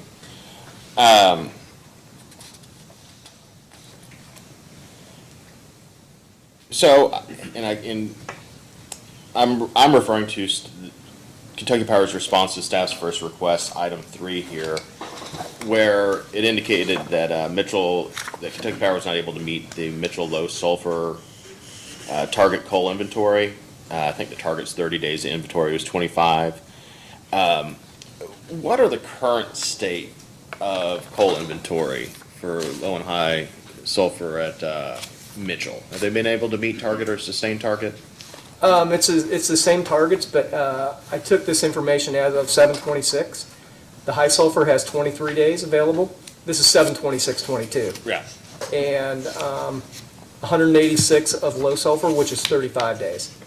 So we're above those normal target levels. Okay, all right, thank you. Sure. And so, just talking about the FAC rate sheet in general for Kentucky Power, the way that part of it's calculated, there's going to be some estimated fuel costs for the prior month that will be adjusted, in the following month. If, say, for example, if you file something in July to be effective August, it's going to have estimated fuel costs from June and also adjusted fuel costs from the estimated cost from May. Can you explain how Kentucky Power determines the estimated fuel costs related to company generation? Meaning that you file that sheet and you have to file it 10 days before the effective date for that month, but you're not going to have a total picture of the fuel consumed for that month for the following month, so part of it's going to be estimated. Can you explain how Kentucky Power reaches those estimates?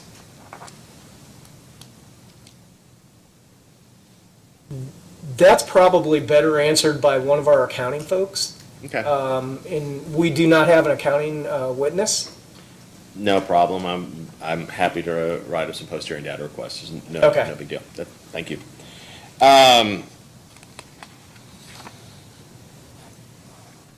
And another question that I'll just pass on to post-hearing data request. So, I think Mr. Kurtz pretty much picked over most of my questions regarding the PUE, and so I don't have many questions regarding that. But just in general, for purchased power, are there any costs that are disallowed, whether through the FAC or for some other reason, that are not recovered by the company from its customers?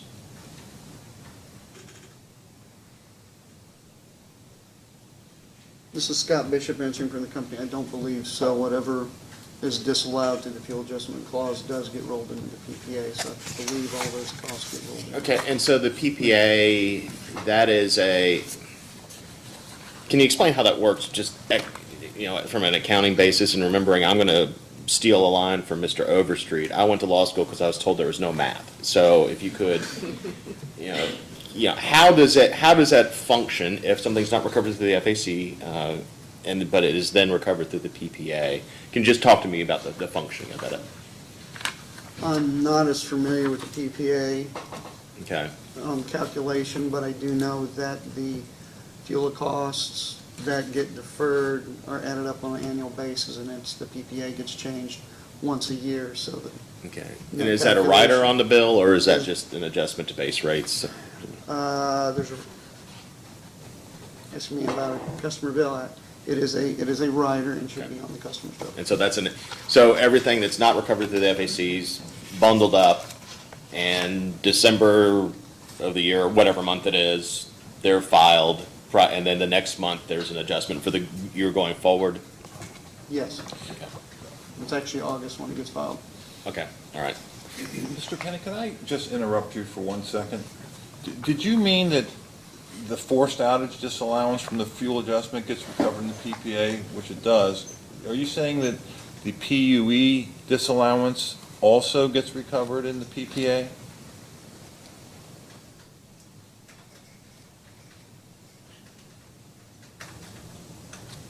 That I'm not sure about, I would have to check. Okay. I don't know if it does, but. Okay. That'll be I would appreciate an answer to that and a post-hearing data request, which we'll issue.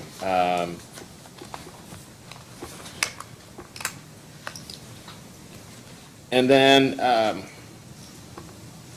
you know what, I think we've kind of thoroughly covered the subjects that staff might be interested in. Let me check with my colleagues to see if we have any other questions. See if anything else. No further questions from staff, Your Honor. Okay. Mr. Weatherstreet, any redirect? Just very little. Mr. Bishop, would you turn to KIUC 1?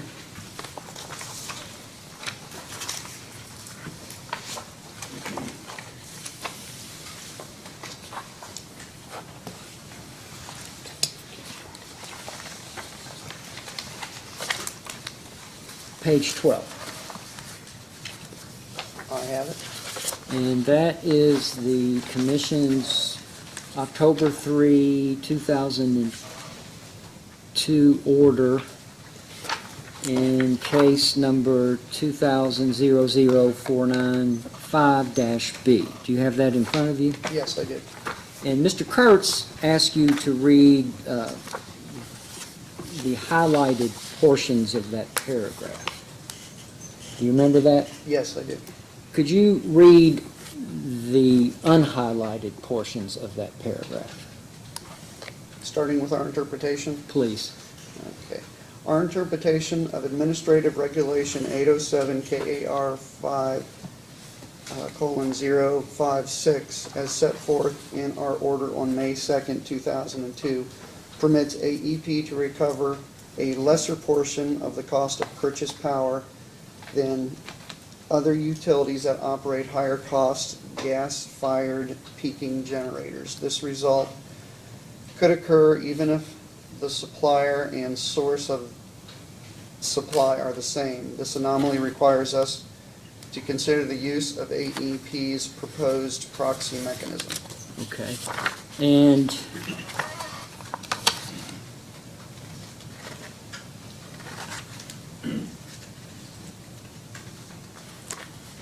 the prior page, 11, Mr. Kurtz, in the second paragraph, there's a sentence that he's highlighted, AEP's proxy mechanism. I have it. Could you read that sentence? AEP's proxy mechanism is based upon the operating characteristics of a General Electric simple cycle gas turbine. Okay, and then could you read footnote 3 that follows that sentence you just read? All right. A General Electric simple cycle gas turbine has a heat rate of 10,400 BTUs per kilowatt hour at 50 degrees Fahrenheit for winter operation, and a heat rate of 10,800 BTU per kilowatt hour at 90 degrees Fahrenheit for summer operation. AEP proposes to use the heat rate of 10,400 BTU per kilowatt hour on the months of September through May, and the heat rate of 10,800 for the months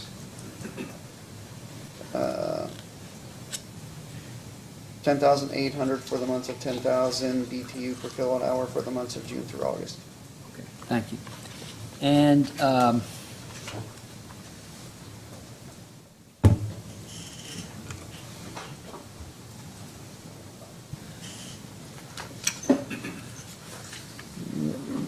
very quickly, Your Honor,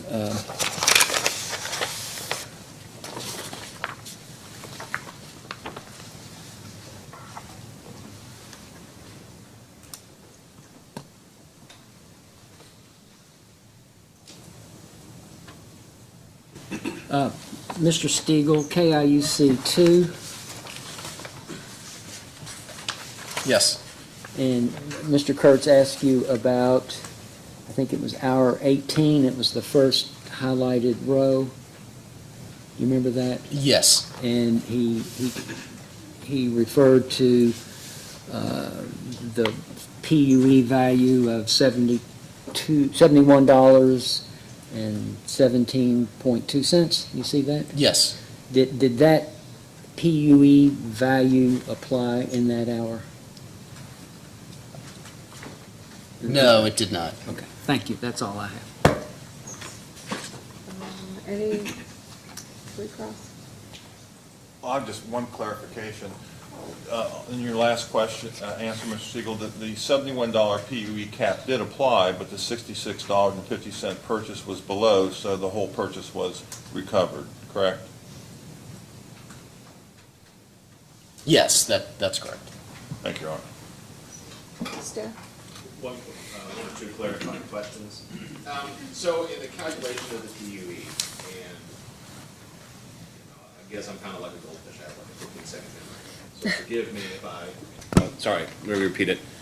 I did not have the microphone on, but I may repeat a question that has already been answered.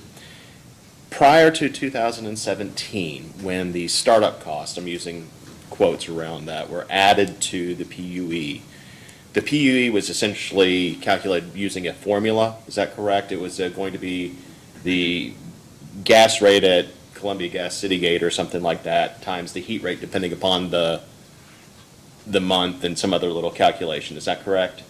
That's my understanding, yes. Okay, and then when the PUE was amended in 2017, it added the calculated O&M costs, startup costs and the like of that. Did that add about $33 odd to the PUE calculation? Yes, I believe the exact number is $33.48. per Okay, megawatt hour. good, because once again, not math on my side here, but if you look at the cell when calculating the PUE on the spreadsheets that Kentucky Power provided, it does have that little formula plus that $33.48. So my last question is, subtracting that $33.48 from the PUE, during some of these months here, would the PUE be below some of the other costs for some of the other generating units, particularly that of Big Sandy? That's not a calculation I've done, so I'm certainly willing to. That's not a calculation I'm asking you to do. Just if you're thinking about the PUE in a particular month, could it be possible if you were to subtract the $33.48 from it, and then you compare it to the same hour to Big Sandy running at the same time, the cost of it, the PUE could be lower than Big Sandy? It's a hypothetical, I understand. Yes, I want to clarify though in the hypothetical, if Big Sandy is offline, you would need to include those startup costs. Right. So assuming that Big Sandy is already online, and that's the comparison you want to make, gas costs for it's potentially lower depending whatever the heat rate at Big Sandy is. Okay, all right. I have no further questions, Your Honor. Okay. Let's see. Yeah. Do you want to take a break? Can we finish the hearing request and then we'll break before the next case? Is that all right? Okay. Your Honor, I just have one order of business. I move the admission of KIUC exhibits 1 through 6. Your Honor, and I would object to the extent that those exhibits involve calculations that are not in the record. Your Honor, the commission can always weigh whatever evidence is submitted to it. I'll just state for the record. Certainly, but if the evidence is not in the record and we've not had an opportunity to, as Mr. Stiegel indicated, even verify that the numbers are accurate or if the calculations are accurate, we all make mistakes. May I, would there be, the reason is I think we want to wrap this up.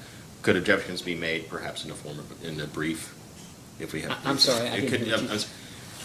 Could there be, I would recommend a briefing schedule if anybody wants a brief. Does KIUC want a brief? Yes. Okay, I figured that And in a brief, would any written objections to the material be appropriate? Certainly, certainly. I'm just trying to, No, I understand. We've Just all- trying to make- It's been a make it- lot of make it a little fun, easier. but we gotta move on. right, all right. Okay, so briefing schedule and post-hearing request, right? Correct. Okay. Correct. How long do you think you need to respond? Well, I think that we commission staff can get our data requests out probably by Monday. I Okay. don't know, KIUC has a post-hearing data requests. The only one is the unredacted version of that exhibit, so. Do I need to make that in writing? If you don't mind, Mr. Okay. Kurtz, and Okay. because it's 10 years old, I assume it's somewhere. If it's not, I'll let you know. Okay. Thanks. So that'd be post-hearing data requests filed by the 8th, which is Monday. Kentucky Power, how long do you think would be necessary to respond? I guess it in part would depend on the number, and of course, I think we can get a pretty quick answer to Mr. I Kurtz. think staff will have about half a dozen, at most half a dozen. Okay, but may I turn to Mr. West and get some direction from him? Yeah. Would 10 days be satisfactory? It's fine by me, if then, yeah. Does everyone agree 10 days? Okay. So, let me just get the right date. All right, so we'll get a schedule out on Monday. Is that correct with all the dates? We'll issue an order scheduling Schedule. briefing as well. Do we want to agree upon simultaneous briefing or?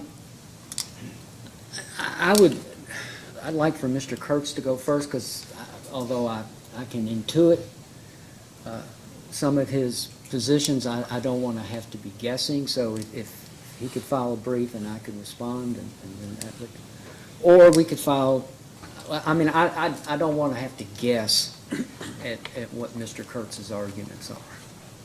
Well, typically, the applicant has the burden of proof, so they would go first. I would suggest simultaneous briefs.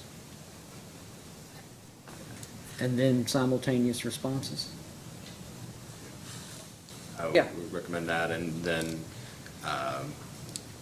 20 and 10 in terms of days. We I can, think Ms. Glass will be back, so certainly. I was gonna say, you're supposed to be retired, keep on being sorry. So it'd be 20, just so I understand, 20 from the data request response date, Right. and then 10 from, yes. Right, I we'll, think that- we'll put this all in an order, it'll come out on Monday. Thank you. Yes, thank you. Thanks. At this time, is there any reason why the witnesses cannot be excused? Case could be adjourned. Yep. Okay. Thank you. In that case, the witnesses are excused, and this case is adjourned. We'll take a 10-minute break and be back here at 5 to 11. Is that enough time? Is that enough time for you? Thank you.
case 2022-00037, East Kentucky Power Cooperative. At this time, we'll have the entry of appearance of counsel. Allison Honaker, Honaker Law Office on behalf of EKPC. Jeb Penny, and I have two members of commission staff with me, John Rognes and Christian Everly. Right. And I've been advised that public notice has been given and filed into the record. Is that correct? Yes. Okay. And are there any other outstanding motions? I believe there's an outstanding motion for confidential treatment, and that's it. That's the only one of which I'm aware. Is there anyone in the hearing room that would like to make a public comment? Okay. Should anyone from the public like to provide the commission with public comment, instructions to call are located on our website at psc.ky.gov. Should you call, please state your name and address for the record before making your statement, and please keep your comments to 5 minutes or less. If there's more than one caller, please be respectful and allow one person to make a statement at a time. It should be noted that comments may always be submitted on the PSC's website at psc.ky.gov. Ms. Honaker, at this time, you may call your witnesses. We will have 4 witnesses. We have Mark Horn, Craig Johnson, Julia Tucker, and Michelle Carpenter. Okay. And I'll just kind of go in order. Okay.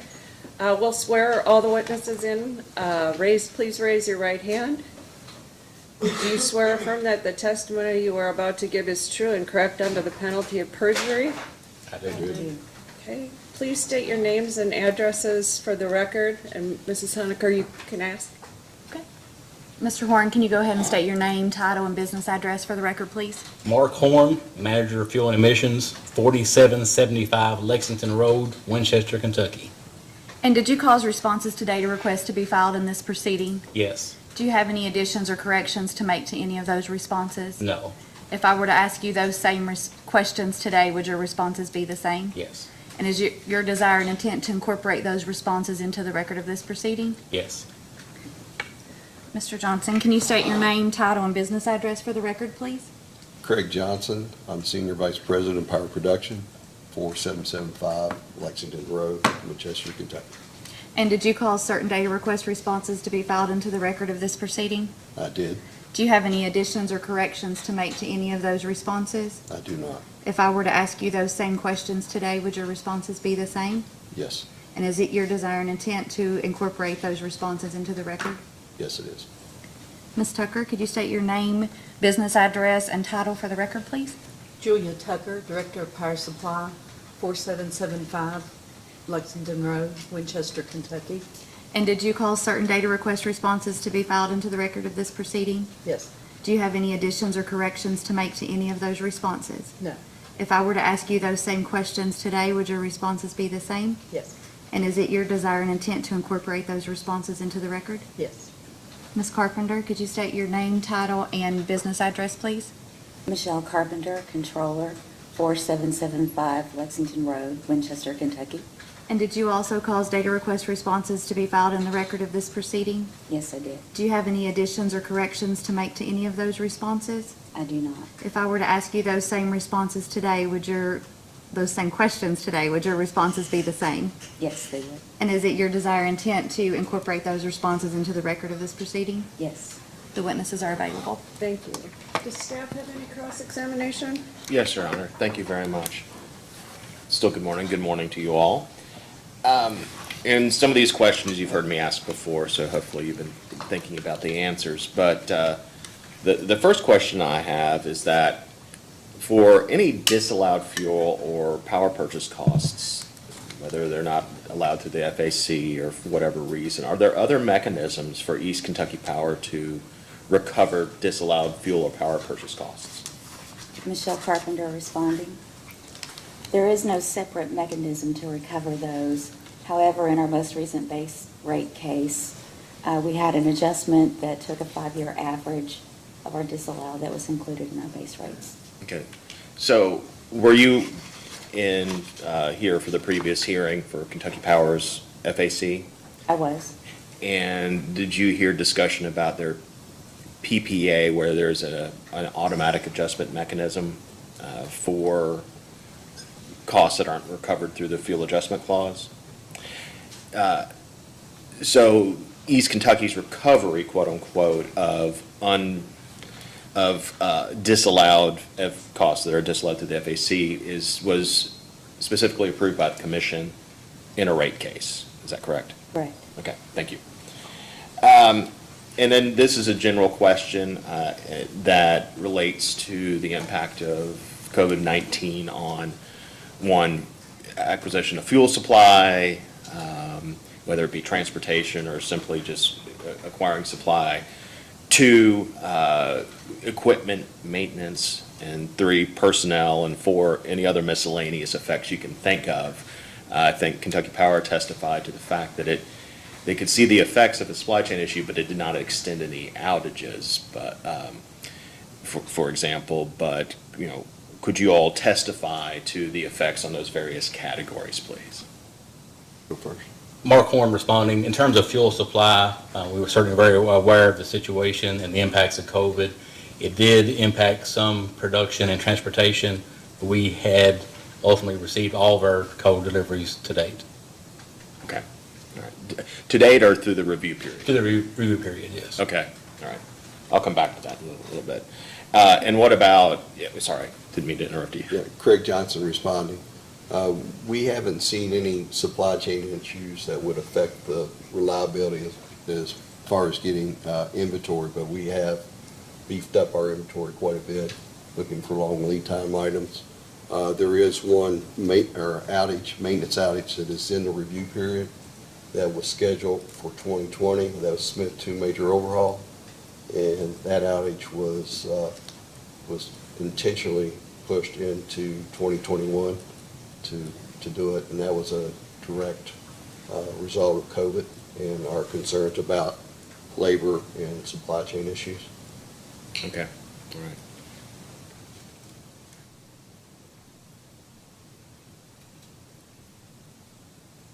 And any effects on personnel for the running of the plants or anything along those lines? We didn't have any operational issues as a result of personnel, but we took some pretty extreme measures in making sure we're trying to protect our workforce and our contractors. Okay. All right. And then so with regard to, fuel procurement, whether natural gas or coal, but primarily coal, I noticed that I think all of Cooper's purchases were spot purchases. And is that for the review period, is that correct? Mark Horn responding, yes, that is correct. And that for all of the Mitchell units, at least a third of the purchases were spot versus contract. Is that correct? Mark Horn responding, not Mitchell, but you mean Spurlock? Well, I think that was it Spurlock 1 and 2, are those that about, I think 33-ish%, maybe 36% were spot, and that for the 2 and 4, the 3 and 4 of Spurlock, that it was over 40% spot versus contract. Mark Horn responding, yes, that's correct. Okay. I don't know if you were in a hearing or earlier, but once again, math is not my strong suit. So the question being, with regard to Spurlock, is that a typical mix of spot versus contract purchases? Mark Horn responding, yes, that is a typical mix. Okay, so that is not in relation. That is not in response to any market conditions or COVID conditions or anything like that. It's always been that way. That's correct. Okay, and then so with regard to Cooper, I think the testimony was that Cooper's burning a lot more, and that they did not have. Is it fair to say they did not have sufficient supply at Cooper? You needed to make spot purchases, or are there long-term contracts in place at Cooper? Mark Horn responding, part of the hedge is obviously the inventory on site, and historically that has been sufficient because of the size of the plant, the amount of coal it burns, and its dispatch in PJM. There's nothing that precludes us from buying contract forward, but during the review period, it was all spot coal. Okay, all right. And it's been a few years since I've asked this question, at least I hope. Otherwise, my memory really is going. But are there different transportation issues with regard to Cooper than with Spurlock? Yes, Mark Horn responding, yes. Cooper is exclusively truck transportation. Spurlock currently is exclusively barge. It does have rail capability. Okay, all right. And does that present any problems for Cooper in terms of securing supply of fuel? Mark Horn responding. We have noticed and are very aware that trucking is tight and very limited, but as of to date, we are getting our committed deliveries. Okay, all right. And then I asked Kentucky Power this question, and for the remaining utilities in the room, we'll ask the same question, just that has the relationship with any of your coal suppliers changed over time, where at one point you used to be, for example, you could call them up, you needed a spot purchase, they'd meet it. Now they see that's your phone number, maybe they don't answer the phone. I mean, that's one of the things. Has that changed? It's more of a philosophical question. Yep, Mark Horn responding. Yeah, the relationship has changed somewhat, mainly because of the amount of supply available in the domestic market. So as supply is less available, it's putting upward pressure on pricing, and it is harder to get large quantities of spot coal in a short period of time. Okay. And have you seen a similar effect maybe on long-term contracts when you send out the RFPs, the responses? They're getting the same amount of responses as they used to, or there are just fewer ones out there? Mark Horn responding. Fewer number of responses, some not bidding in the short term, but they may bid in out years.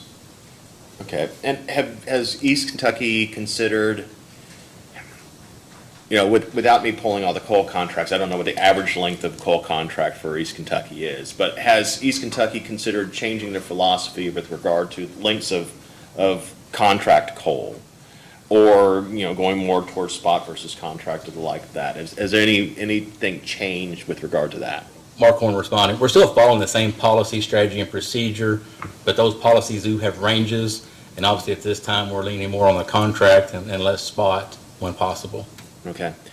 And then, how are the coal inventories right now with regard to your target inventories?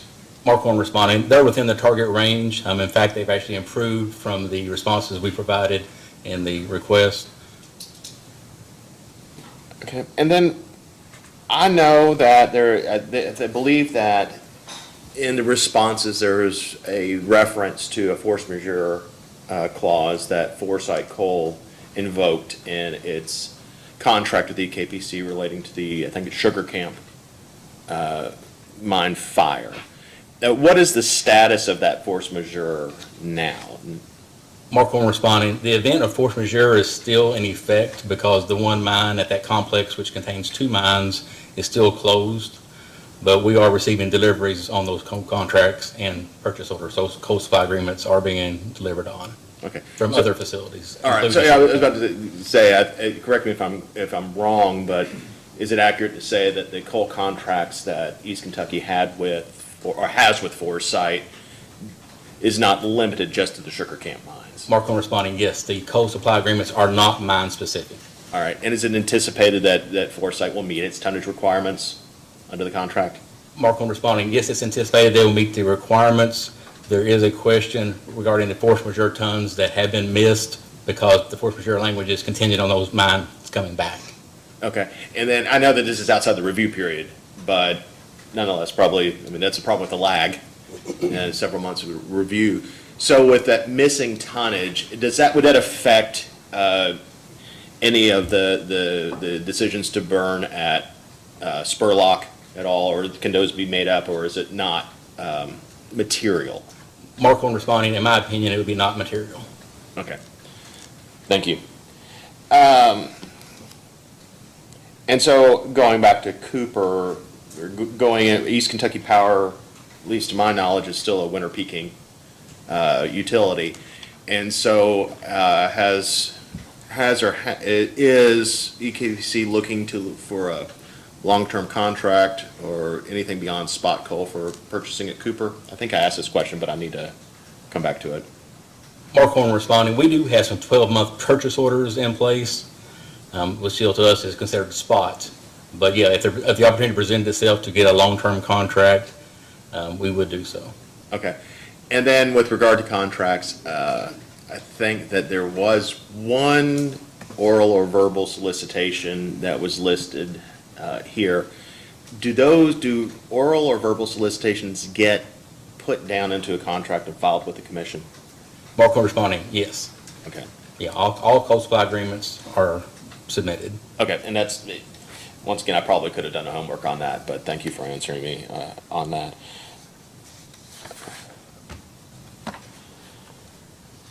Okay, let's see here.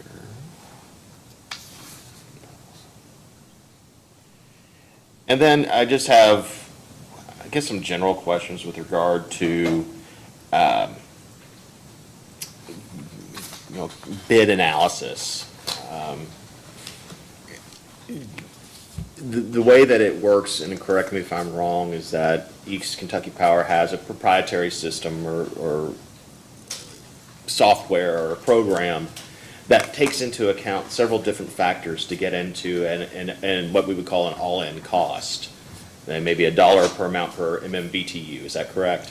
Mark on responding, yes. Anything that's measurable is accounted for in the evaluation of that fuel evaluation model. Okay, and I'm doing this partially for the education of a new commissioner, if you don't mind, but also for my re-education on this. Could you walk me through at least some of the factors and how this might work, just in general, about how you would evaluate certain bids and what some of the major factors are that would be, and then how you would arrive at that, at the cost, and also whether or not, even if it's the lowest cost, whether or not you would take that? Yeah, my pleasure. Mark on responding. A simple delivered basis of coal would be looking at just the coal and transportation cost to get it to the plant, but that doesn't account for other parameters such as the coal quality, so the heat input is evaluated. The sulfur content is evaluated because that impacts not only your lime or limestone cost for scrubbing, but your emission cost as well. And the ash content is evaluated because that impacts your maintenance at your plant and also your landfill cost. Okay, so there is, I mean, and that's just probably scratching the surface of some of the real details you might get. That's a high into. level, yeah. And then also you would, if appropriate, you would take into account or not take into account the applicable severance tax, is that correct? Yes, the severance tax is accounted for as well. Any Okay. other taxes that may be, a clean coal tax credit, those are evaluated and considered as well. Okay, all right. And so the clean coal tax credits, is that's state specific, that's a state program or a federal program? That is a state program regarding state-produced coal, and it only applies to Spurlock 3 and 4 for East Kentucky Power. Those are our certified clean coal units. Okay, so and that's a, what, $2 credit per ton? That's correct, yes. Okay, all right. So that's factored in too when you're looking at your analysis, when you're when you're looking at the analysis for Spurlock 3 and 4, you would subtract that $2 as well? That's correct, yes. Okay.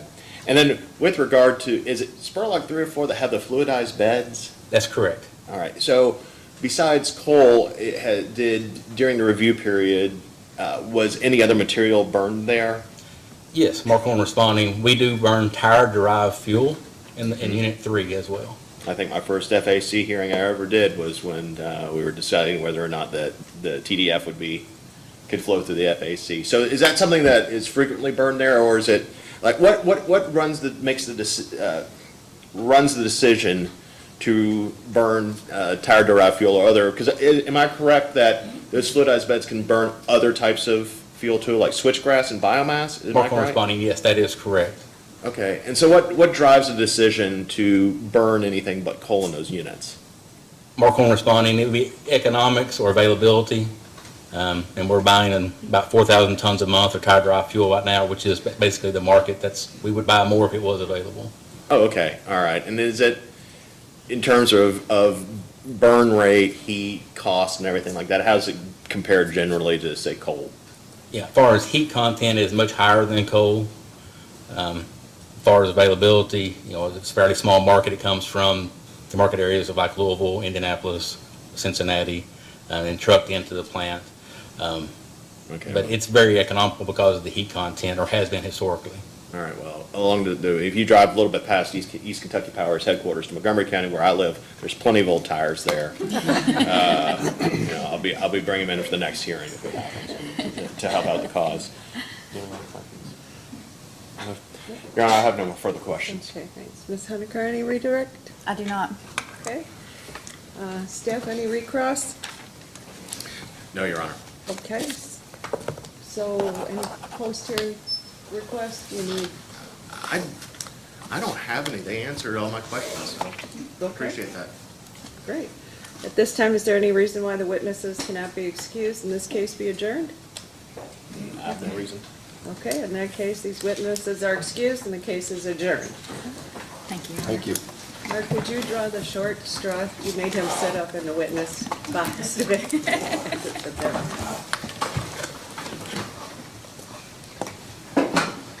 Okay, next, I will call together the case 2022-00038, Kentucky Utilities, and 2202-00039, Louisville Gas and Electric. Good morning.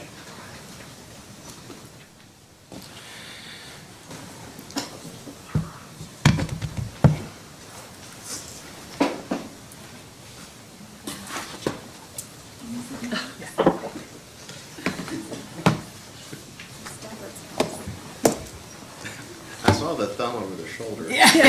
Come on. Great, at this time, we'll have the entry of appearance counsel. Good morning, Commissioner. This is Allison Sturgeon. I'm Vice President, Deputy General Counsel for PPL Services. I'm appearing on behalf of Louisville Gas and Electric Company and Kentucky Utilities Company. And Jeb Penny for commission staff, and I have two staff members here with me, John Rognus and Christian Everly. Okay. And you have other? I'm the only counsel today. Okay. Yes. Great, all right. And I've been advised that public notice has been given and filled in the record, is that correct? That is, excuse me. That is correct. Okay, and are there any other outstanding motion? There are a few outstanding confidentiality motions, which the commission will get to shortly. Okay. And one other motion we filed late yesterday, asking for one of our witnesses, Mr. Billiter, to appear remotely. He is online. Okay. Yes. And is there anyone in the hearing room that would like to make a public comment? Should anyone from the public like to provide the commission with public comment, instructions to call in are located on our website at psc.ky.gov. If there's more than one caller, please be respectful and allow one person to make a statement at a time. It should be noted that comments may always be submitted on the PSC's website at psc.ky.gov. Ms. Sturgeon, at this time, you may call your witnesses. Thank you, Your Honor. And is our motion to allow Mr. Billiter to appear remotely, is that sorry. approved? Approved. Okay, thank you. Mr. Billiter, I don't know if you have access to a camera? I do, and it is on. Okay. Well, we'll proceed. We don't see you, but that's okay. Mr. Billiter, would you state your name, title, and business address? Yes, Delbert Billiter, Director of Coal Supply and Byproducts Marketing for Louisville Gas and Electric and Kentucky Utilities Services Company, 220 West Main Street, Louisville, Kentucky, 40202. And did you cause to be filed in these two proceedings data responses in support of the company's answers to data requests? I did. And if I were to ask you those same questions today, would your answers remain the same? Yes, they would. All right. Good morning. Good morning. Ms. Fackler, will you state your name, title, and business address? It's Andrea M. Fackler. I'm the manager of revenue requirement and cost of service for LG&E and KU. My business address is 220 West Main Street, Louisville, Kentucky, 40202. And did you also cause to be filed in these two proceedings responses to the company's data requests? Yes, I did. And if I were to ask you those same questions today, would your answers remain the same? Yes, they would. Mr. Schramm, would you state your name, title, and business address? My name is Charles Schramm, Director of Power Supply for LG&E and KU. Business address is 220 West Main Street, Louisville, Kentucky, 40202. Did you cause to be filed in these proceedings responses to the commission staff's requests for information? Yes, I did. And if I were to ask you those same questions today, would your answers remain the same? Yes. All right. Mr. Drake, would you state your name, title, and business address? Michael Drake, Director Generation Services for LG&E and KU, 220 West Main Street, Louisville, Kentucky. And did you cause to be filed in these two proceedings responses to data request? Yes, I did. And if I were to ask you those questions today, would your answers remain the same? Yes, I would. And finally, Mr. Wilson, will you state your name, title, and business address? Yes, my name is Stuart Wilson. I'm the Director of Energy Planning, Analysis, and Forecasting for LG&KU Services, and my business address is 220 West Main Street, Louisville, Kentucky 40202. And did you cause to be filed this action and these actions, data responses to questions posed by the commission staff? Yes. And if I were to ask you those same questions today, would your answers remain the same? Yes. Your Honor, our witnesses are available for cross-examination. Great. We'll swear in all the witnesses. Please raise your right hand. Do you swear or affirm that the testimony you are about to give is true and correct under penalty of perjury? Yes. Thanks. Yes. Okay, does staff have any cross-examination? Some, Your Honor, thank you. Okay. And I know, I saw you all, you're in my line of sight, so you were here for the last two utilities. So the first question I'll have relates to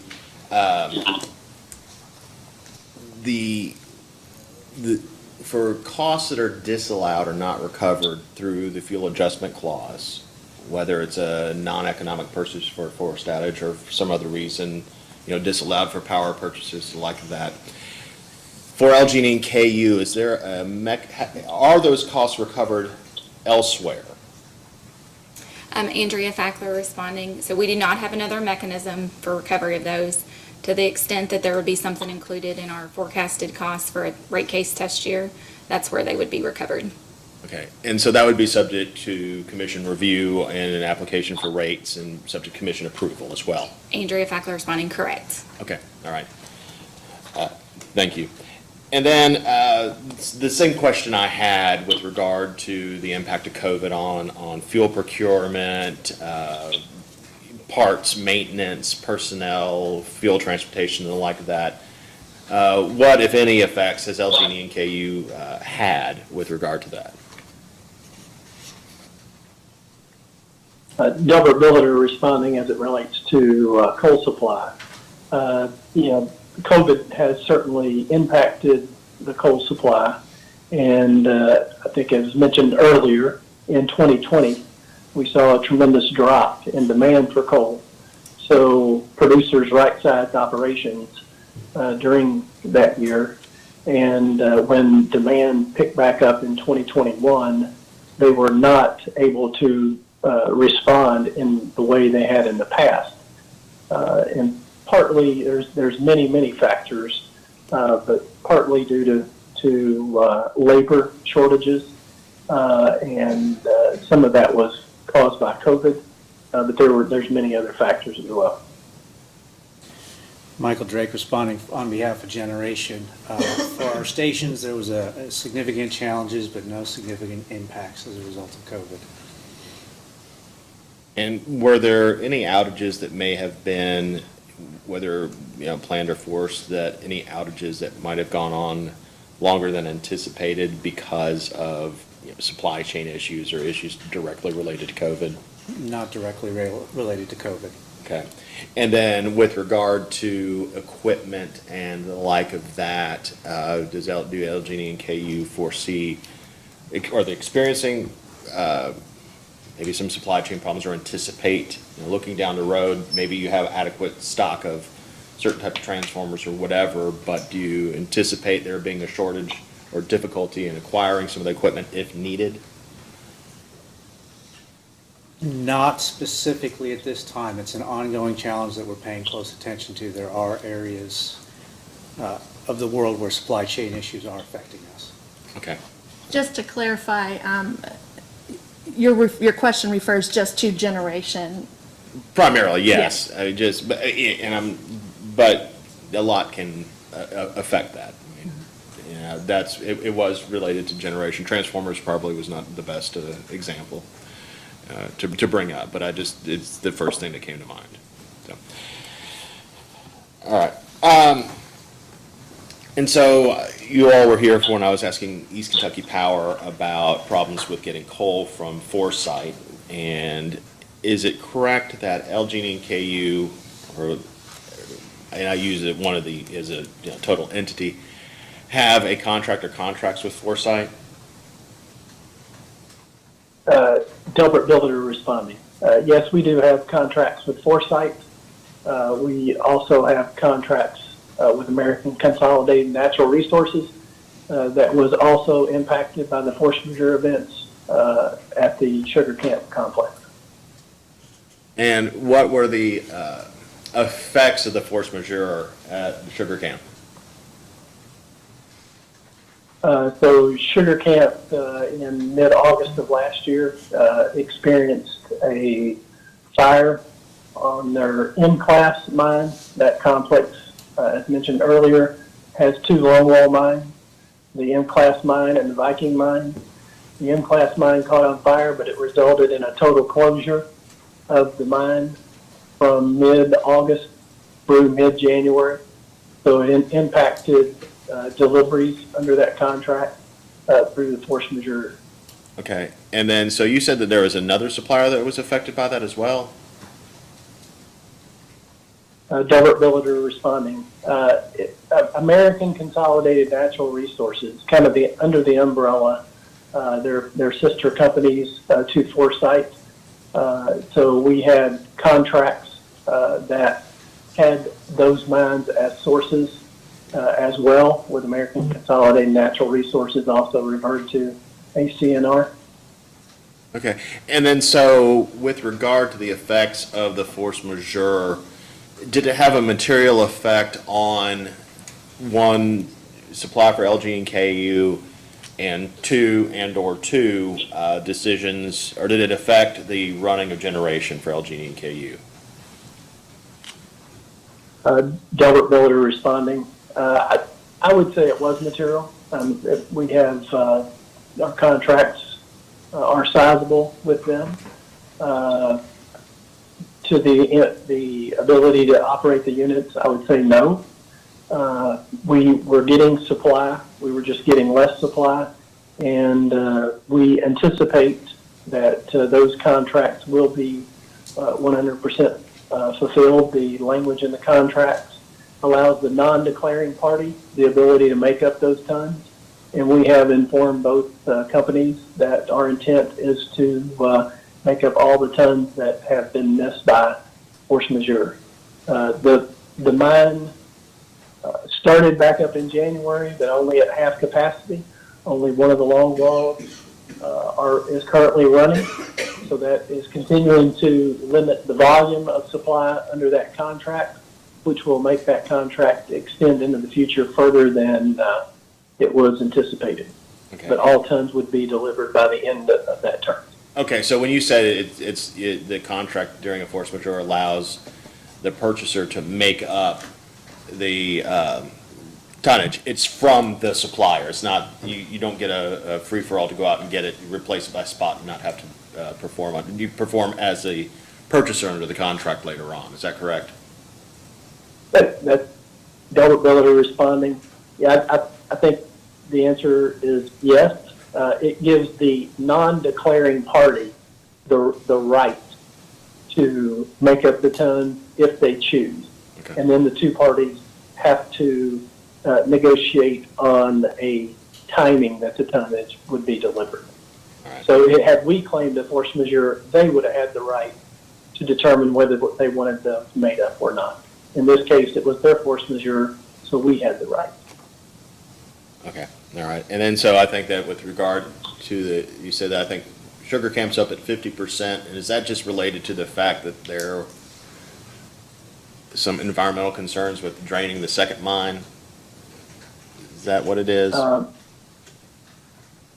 Delbert Builder's responding. I was at the mine a couple of months ago, and my understanding is they are still working with MSHA. That section of the mine is still sealed off, so those seals would have to be breached. So I think, to my knowledge, they have still not worked out a plan on how to breach those without shutting down the longwall that's currently operating, and we nor they want that jeopardized at this point. Okay. But just at the moment, it does not seem to be having a material effect on KU or LG&E. Correct. Okay, all right, thank you. And then I asked questions about changes in philosophy about fuel procurement, long-term contracts versus short-term contracts. Has LG&E and KU made any material changes in the way that they approach fuel procurement, going from long-term contracts to maybe more spot purchases, or from spot purchases to long-term contracts, or has it remained roughly the same? Delbert Billiter responding. I think we have traditionally relied on longer term contracts, and that is evident, I think, in our strategy. We have not been as reliant on spot purchases. So I don't think that will change. We have had some discussions about even longer contracts. We have done contracts as long as 6 years. More recently, in our bid solicitations, we have put the option of a 10-year contract, and we have evaluated a few of those. We have not done one at this time. We recognize the importance both to us and to the producers, these long-term contracts, and that's the reason we've utilized those in the past. It helps the producer with some known sales so that they can manage their operations better and deploy and obtain capital for either ongoing operations or expanded operations. And with regard to, I think it's probably the answer to this is yes, but are there just fewer responders to requests for proposals for coal? Delbert Billiter responding. That has been occurring over the last several years, 10 to 12 years. The industry has gone from producing 1.2 billion tons roughly 10 years ago to down to about a 500 million tons. So with that, the capacity has obviously shrunk, and the excess capacity in the market has shrunk as well. There's fewer mines, so the operators, in order to drive down their costs, they've done that by running larger mines and running them harder. So there's less excess capacity in the operations that they're running. So yes, we see fewer responses. We have been seeing that for several years. And most recently, we are seeing that because there's just not additional supply in the market, and the supplier's ability to increase supply is limited at this time. Okay, and then and thank you for that explanation. And so I've asked the preceding utilities about changes in their relationship with coal providers. Has LG&E and KU seen that similar shift, or can LG&E and KU, make a phone call? They need to spot purchase. There are people that are willing to do business with them because of a long-term relationship, and that relationship has not changed. Delbert Billiter responding. I would not say that the relationship has changed. I mean, we have some really good suppliers. I mean, as the market has contracted, the suppliers that are left, are really good at what they do. That's the reason.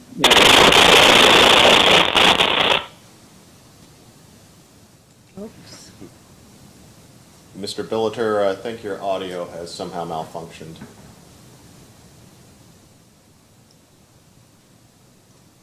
Hold on. Yeah, Mr. Billiter, your phone that you had dialed in separately is not connected. Yes, Mr. Billiter, I think you have to call in again on your phone.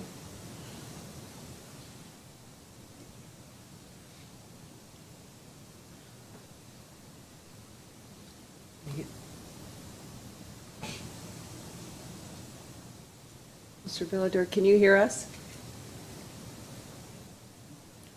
Looks like he's trying to do something.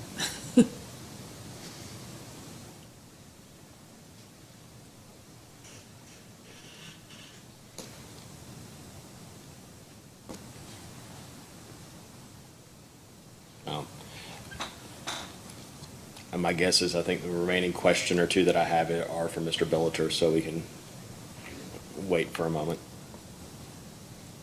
Looks like he may have returned. Oh, a couple of times. Can you hear us? You need to hit the unmute button, I think.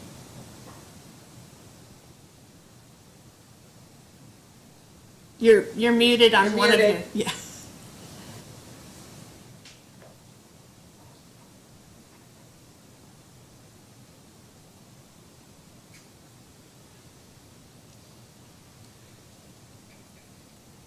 Mr. Billiter, can you hear us? Can you nod if you can?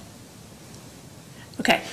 You have two videos. One of the videos is muted, the other is not. So I think you need to find the second video and unmute that one.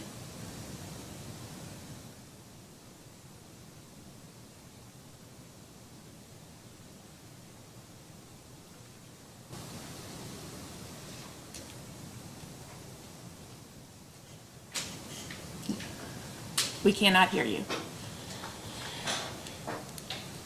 Okay, how about this? You want to follow up? How about we'll follow up with a post-hearing data request? I was just going to have a kind of a follow-up to inventory levels and anticipation, and just being able to meet that. Your Honor, I think that we could propose the same. We get it to y'all on the 8th, and maybe response by the 18th. I don't think there'll be 2 or 3 maybe. That should be fine. At most. I don't think that I have questions for any other witnesses here, and if they do pop up, we'll pop in a post-hearing data request. That works. Any redirect? No, Your Honor. Okay. So we will get that order out on the 8th. At this time, is there any reason why witnesses can't be excused in case adjourned? No, Your Honor. Okay. In that case, these witnesses are excused and this case is adjourned. And Mr. Bilter will, hopefully, he can, looks like he's frozen now. Okay. Thank you, Your Honor. Thank you.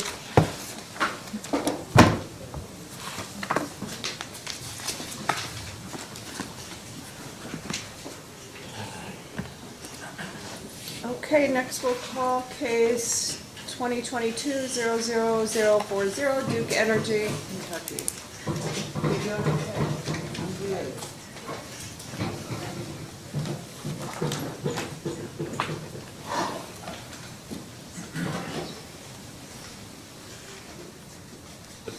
The people that don't fit up here or in the Duncan booth, if you want to sit around the microphones, you can use this to respond. Yeah, just have to make sure this one. I'll get it.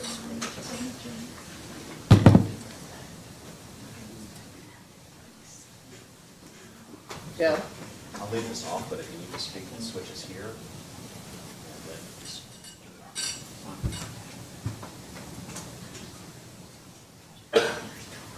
Does he know? Mr. Billiter, you can probably log off. Oh, there he is. And I hope you feel better.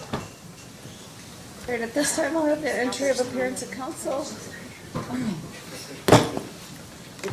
He's still there. He's left.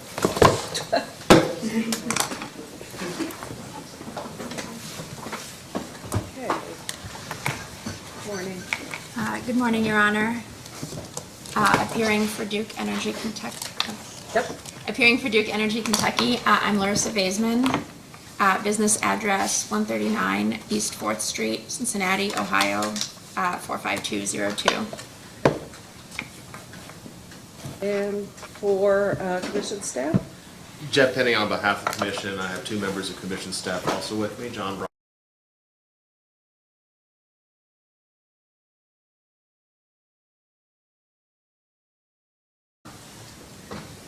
Are there any other outstanding motions? I think there's a few outstanding motions for confidential treatment. Okay. That's correct, Your Honor. Okay, is there anyone in the hearing room that would like to make a public comment? Should anyone from the public like to provide the commission with public comment, instructions to call in are located on our website at psc.ky.gov.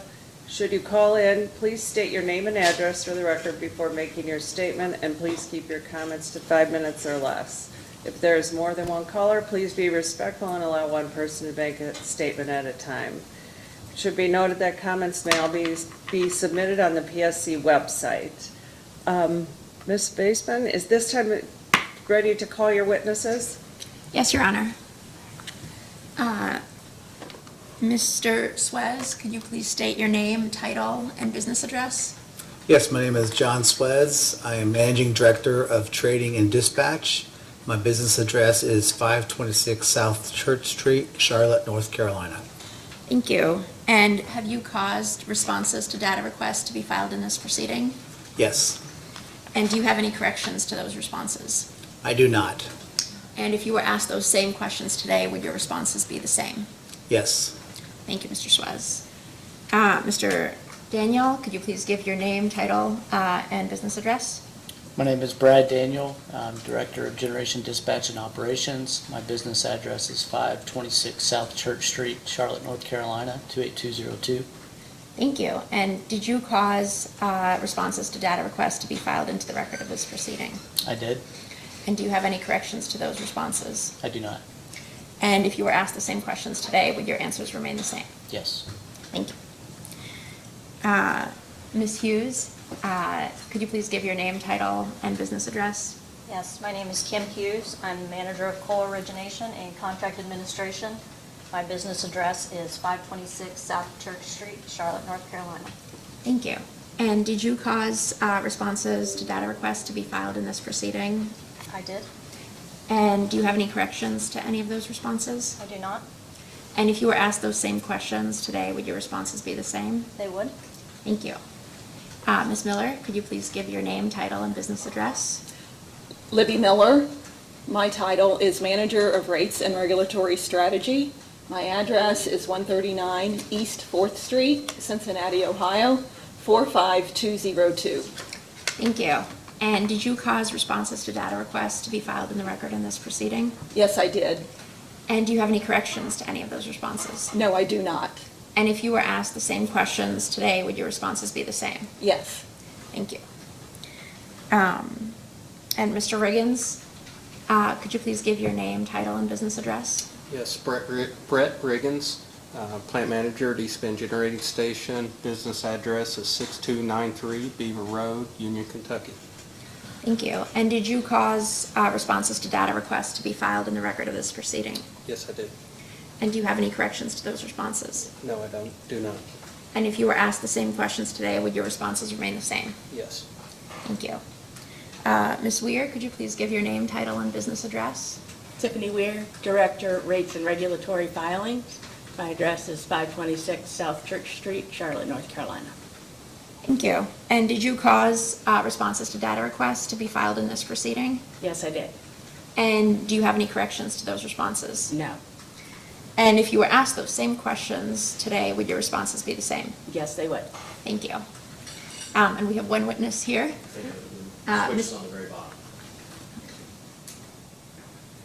Mr. McClay, could you please give your name, title, and business address? Sure. My name is Jim McClay. Can you hear that?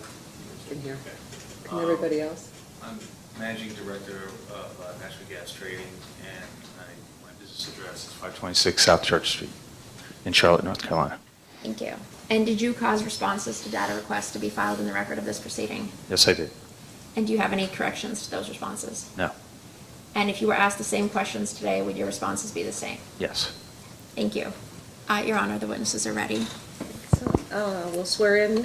Please raise your right hand.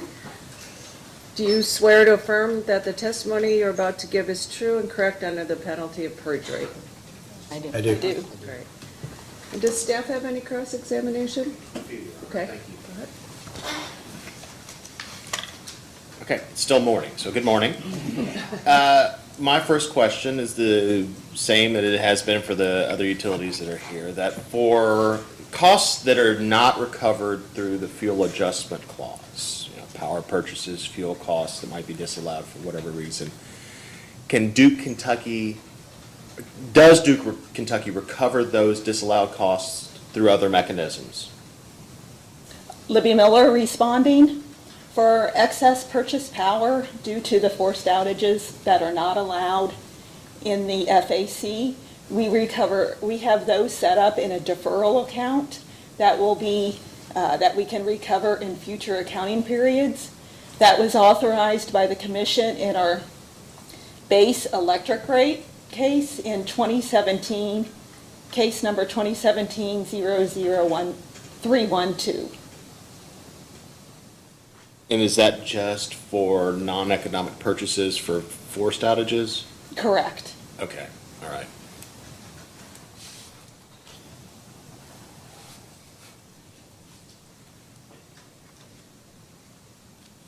And so, well, let me go back to that. So it would be other situations, not forced outages, but power purchases during a maintenance outage like that, where certain costs might be disallowed and not recovered through the FAC, that they could be recovered elsewhere? Libby Miller responding, those would be recovered in our base rates. So it'd be like LG and KU or EKPC before you, that it's something that would be included in a test year? Correct. And they'd be subject to commission review and approval? That's right. Okay, thank you. All right. Now, I know the answer to some of this because I know that there was an outage that extended longer at East Bend than anticipated, but a lot of that is not covered by this review period. But has Duke Kentucky seen any effects of COVID-19 on, problems with fuel procurement, keeping up inventory, maintenance outages or outages extending longer than they had been anticipated, personnel issues, the like of that? This is Kim Hughes responding for coal procurement. We have seen some slowdown in regards to COVID, the impacts of COVID with recovering labor, but we have not seen any significant impacts to deliveries for fuel procurement over the delivery period. Okay, so just to slow down, the labor to which you're referring is from the producers' Yes. side? Okay. Yes, sir. Thank you. And what about maintenance or personnel? Brett Riggins responding. Obviously you mentioned this, but we'd had impact to our fall outage. Our critical path work, which was a turbine generator, that vendor had several occurrences with COVID, whether that's being close contact, which impacted all that crew due to the close proximity and the type of that work. Outside of outage impact, it has been a significant challenge for the operations team. We've had additional overtime because of people being out, close contacts. A lot of it's outside of work, but following CDC guidelines, that means they have to quarantine. But it has not impacted generation outside of the one fall outage. We've been able to manage behind the scenes, but it has been a struggle for the folks and employees. So, as far as material, we are seeing longer lead times, everything from control cards to bearings. What we have done, though, is we've changed our purchasing process where we are ordering items for projects in advance, because what used to be available in 6 months that could be up to a year or not available at all. So nothing that's a reliability risk for us at this point, but definitely something we're having to manage each and every day. Okay, and then, this is a question I should have asked of LG and KU, but as part of a larger company, as a subsidiary, can you rely upon the parent company to help source equipment if necessary? I'm not sure, can you, I'm not Like, sure I understand. so, Duke Kentucky needs bearings, and then Duke Ohio has some, then there could be an intercompany transfer. Absolutely. So we, through our store's software, we can research and cross-reference, for example, a bearing. So that has helped us out. So we can leverage our size to help us through some of these situations, and we have done that in cases we maybe not had 2 years in the past. And you answer my question better than I asked it, so Okay. thank you, I appreciate that. Any other kind of COVID-related issues that I didn't touch upon that are worthy of discussion? Okay. Wait.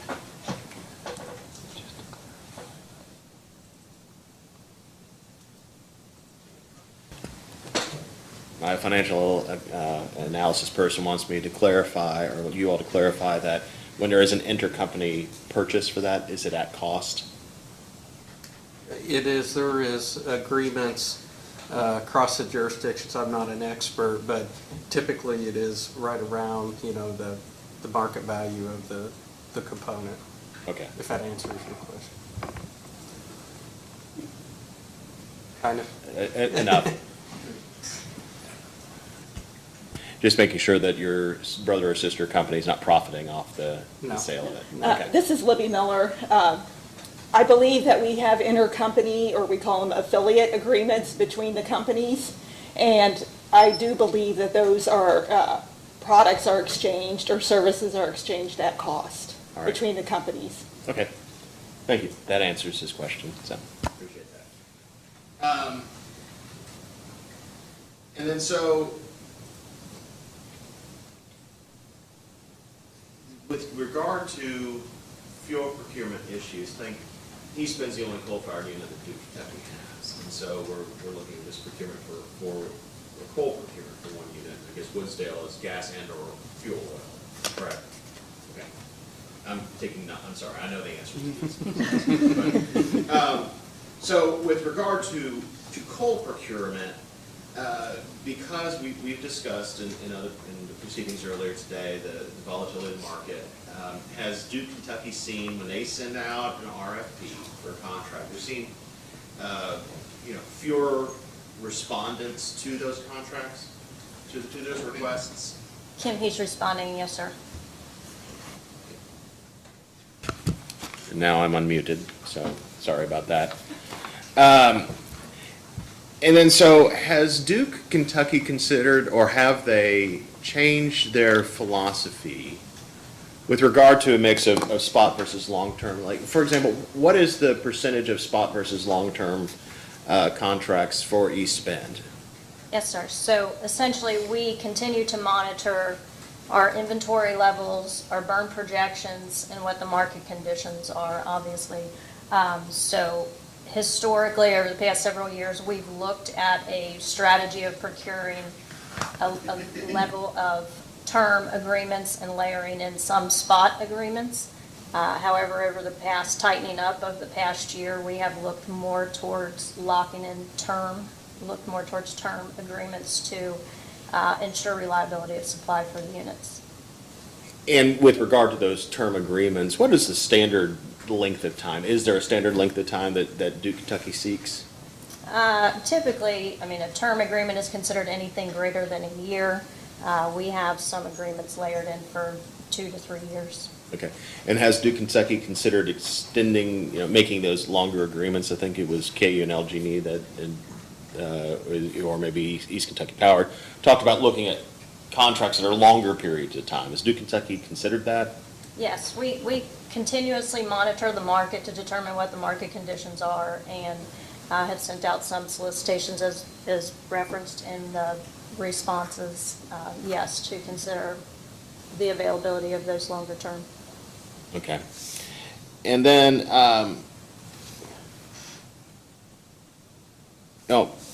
kind of the same question that I asked for the other ones with regard to the normal suppliers, because usually, correct me if I'm wrong, but when an RFP is issued, you're going to get, or Duke Kentucky's going to get a list of respondents, and a lot of times they're going to be the same respondents that there were, assuming they're still in business, that they have been for a while, and they can, obviously many different factors can affect who gets awarded those contracts. But over time, has Duke Kentucky seen a change in its relationship with its providers? I think I always use the example, it's like, you need a spot contract. Well, you know who to call. Are they taking your calls anymore? Because of the existing relationship with them, or is there additional difficulty or a negative change in the relationship with your coal suppliers? Kim Hughes responding. I would say that our relationships with our suppliers continue to be very good. They are still accepting our calls, luckily. We do have conversations with them. I think it's a lot driven currently by the market conditions and the availability. There's currently very tight supply in the market, so it's a lot harder to come by. There's a lot more pricing pressure on those tons that are available, and there are very much fewer tons available in the market for the balance of the year. And so with regard to inventory levels at East Bend, what are the current inventory levels right now? Are they within the target range? Yes, we're currently sitting at 28 days of inventory at East Bend. Okay, is that I think that's your target, somewhere around there is usually. We have a little bit higher target, yes, but we have enough coal procured to meet our generation needs for the balance of the year to maintain our inventory targets. Okay, all right.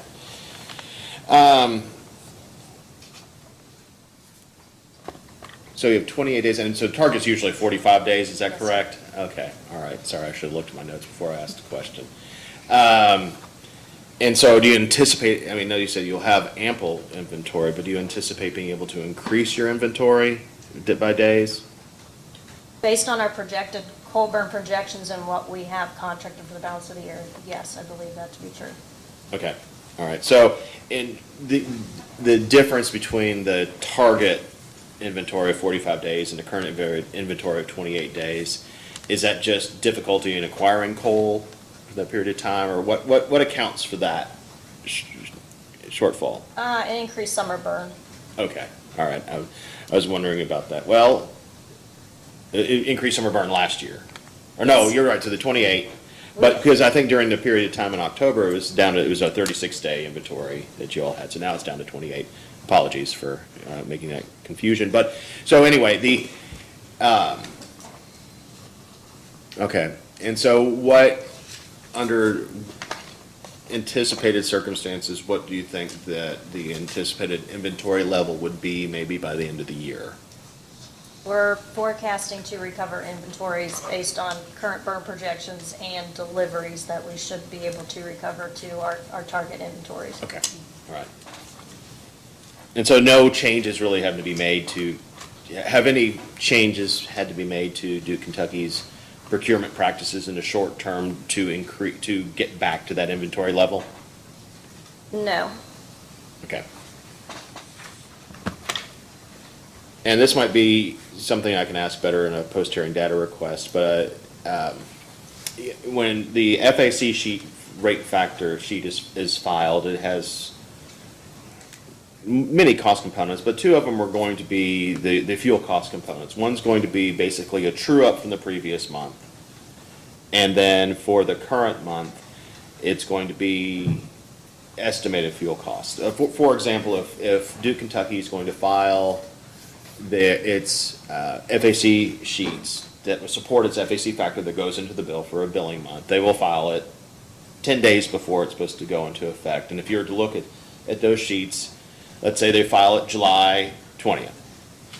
It's going to have the estimated fuel costs for July, and it's going to have the difference between the estimated and the real fuel costs for June. Is that correct? Libby Miller responding. The information that we're filing, say, on July 20th, would be the fuel costs burned and purchase power from June. We close our books at the beginning of July. We pull all of that together. So it's an estimate of June is what we're reporting in on the main FAC sheet. Right, okay, so yeah, I got the month's wrong, but it's going to be, that's the accounts for the 2-month lag. So Yes. so for June, so that's an estimate. Yeah. So, and then can you tell me how those costs are estimated? Well, they're actually we get the actual fuel burn from our accounting groups. They'll collect all the data. And then it is split between native and non-native. And the actual true-up then is truing it up in July after the fact. Like when we file our August FAC, we'll true that up for June. And that will be teeing up the split between the native and non-native. Okay. And then, so, and that's not just, that also includes the coal and oil or fuel burned, and also like the related RTO, PJM items that are flowed through.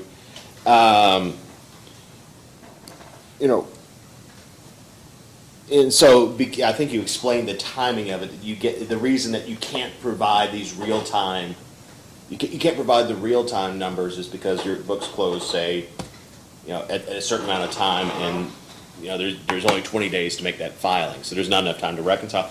Do you have any problems with the timeliness of PJM codes that come through, that might come through from PJM? Libby Miller responding. The PJM costs, those can also be trued up. Those are also trued up on a lag. When we get the estimates, and then, we get the actual cost, and then the split between native and non-native is also trued up too. Okay. And what's the typical lag for the PJM true-up? You're relying upon another entity, not yourself. So we would get the, I would say I think it's probably a 1 month lag on the, getting the final true-ups on the PJM. Okay. Is there ever any time when it exceeds that? Yes, we get the original PJM bill, and then we'll get a true-up, and then we also have, it's a S105 is the name that we tag to it, so 105 days later, we'll get the final true-up from the PJM bill. Okay, and so if you get the final true-up, let's say the estimated costs were recovered during one review period, or let's say the estimated costs were recovered in a 2-year period, a new 2-year period started, and you get that S105, that shows maybe more, some credit should have flowed back to the customers. How would Kentucky account for that? Libby Miller responding, we account for that. We will go back up to 2 years to correct any PJM corrections that have come through, and that flows through the adjustment section, the true-up sections on the FAC. And just to be clear, I don't have any particular examples of that. This is my curiosity on that when asking that. So I see Rocco is getting a little nervous back there. It's no particular issues with that. Just my own curiosity. And so we'll ask in post-hearing data requests for probably a little more detail about how those estimates are Sure. made. That's okay. Probably easier for you all to write it down and to explain it too. And then so, with regard to the Woodsdale units, and I need part of this is for my own erudition. Woodsdale units can burn both natural gas and fuel oil. Is that correct? Brad Daniel, yes. Okay. And so, Brad Daniel. and so Woodsdale, they're primarily used are they primarily used as peaker units? Brad Daniel for the company, yes, they are. Okay, and then primarily natural gas. Let me ask you this. Between preferred fuels, if both are available, which one is preferred to burn? Brad Daniel, again, we would burn the most economic fuel at the time. So under the current environment, natural gas typically it's more economic fuel than fuel oil. All right. And I noticed that during this period of time, there was once or twice where TETCO, which is the transmission, is that the transmission company or the gas company or both that provides natural gas to the Woodsdale units? Gas pipeline.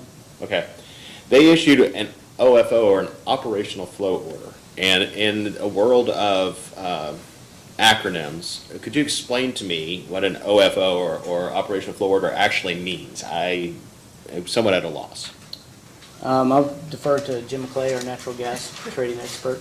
Sure. Yeah, operational flow order is when the pipeline issues, it's an email that basically for a certain area of the pipe or the whole pipe, restrictions where it's trying to maintain the integrity of the pipe, so it might have issues like pressure issues or a compressor issue or something like that on the pipeline. So it instructs the shipper, or I should say the person who's burning, you need the supply to match the burn as close as possible, so they don't want you overburning on the pipeline. Okay, and then I think we asked some questions in that whether or not the OFO can be to an individual customer or just Right. a general one, correct? Right, that's correct. And what are the differences? And, yeah, so if there is a unit or an area that, or a company that's, or facility that's misbehaving, I should say, that's causing issues for the pipe, they will issue it directly to a company. Most of the time, it's just a zone or the pipeline itself. Okay, and then in those instances, what could cause a company to issue an OFO? Or- Like what kind of event? I know why they would, but what would trigger that? You said, you mean TECO to issue the OFO? Right. What could cause them? Let's say, for example, I know that during Winter Maintenance. Storm Uri, Right. natural gas was constrained, and that there might have been some constraints on the system. This wasn't, that didn't occur during this review period, because this is, Right. but, for example, what, beyond something like that, what could cause a company like TECO to issue an OFO? When they're having, they could be having maintenance on one side of the pipe where they have to restrict flow.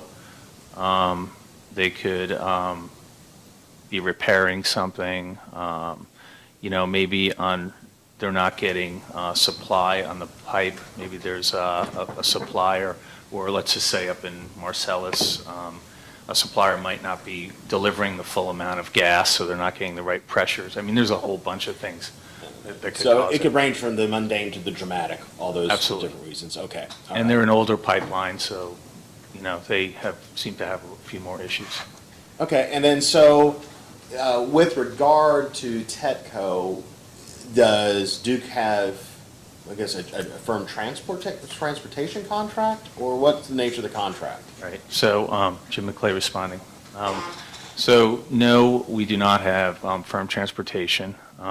We have an interruptible contract, 2 of them, but they are mainly there for, to enable us to have operational imbalances at the facility when we don't have a perfect burn.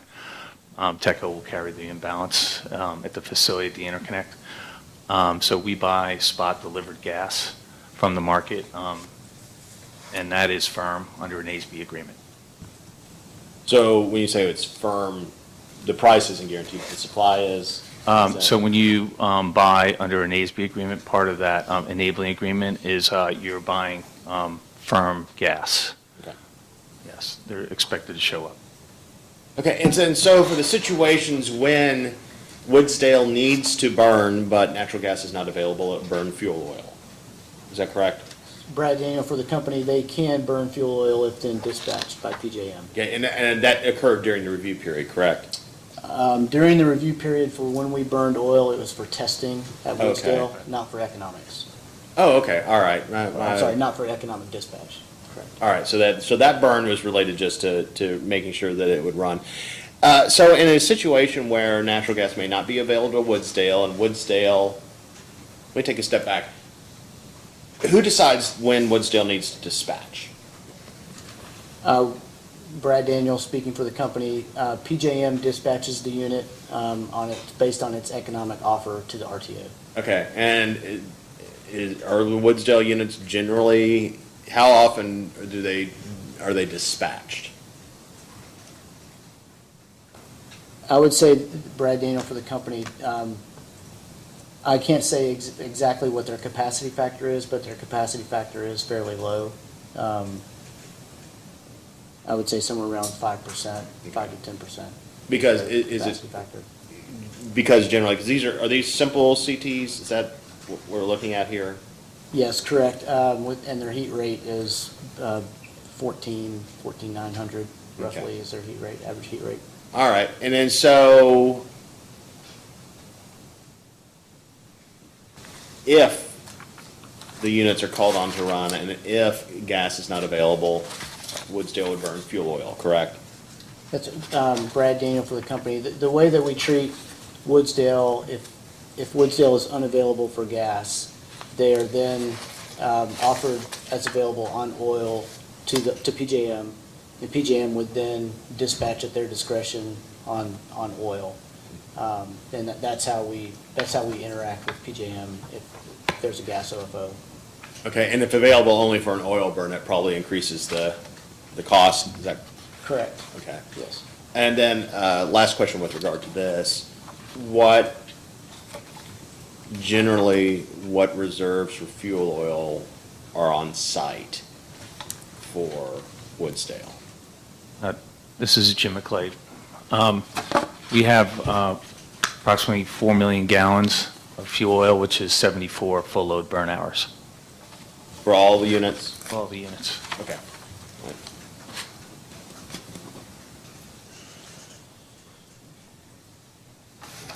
See, and then so, with regard to East Bend and the maintenance, and I fully acknowledge that the maintenance outage extended beyond the period currently under review. But could you refresh my memory and remind me when East Bend was taken down for its planned outage? East Bend went down for its planned outage, I'm referring to the data request on September 10th. Okay. For its fall planned outage. For its fall planned outage? Yes. Was that outage originally scheduled for the spring?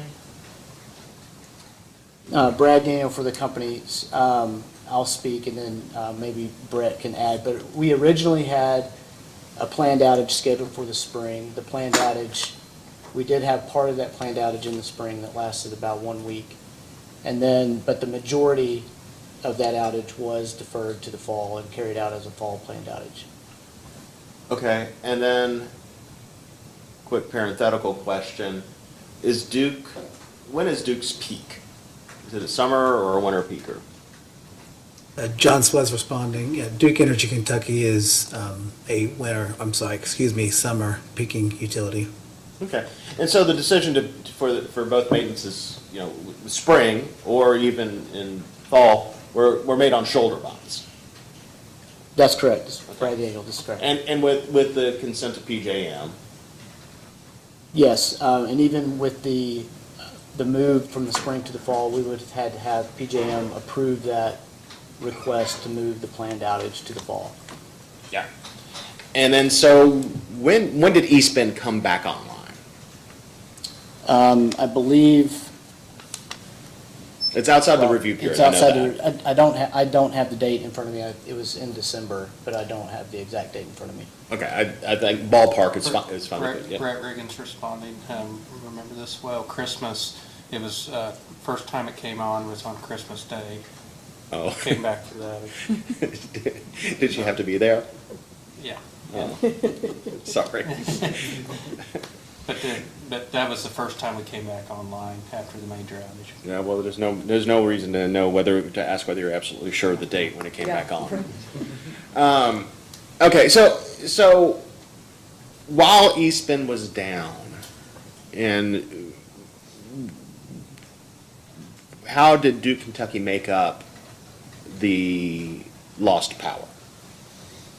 John Swez responding. So obviously, Duke Kentucky is part of PJM, and the units are dispatched economically and committed, typically by PJM in case of Woodsdales. So if the Woodsdales were dispatched, if they were equal to the company demand, then obviously during that time, there would have been Woodsdale generation serving our customers. Otherwise, absent any Woodsdale generation, it would have been purchased power. Purchase power for PJM? That's correct. Okay, did Duke Kentucky have any, existing, bilateral contracts for backup power during this period of time? Or is it all purchased through PJM? So John was responding. I think maybe you're asking about both physical and financial hedges. Right. So from a physical perspective, no.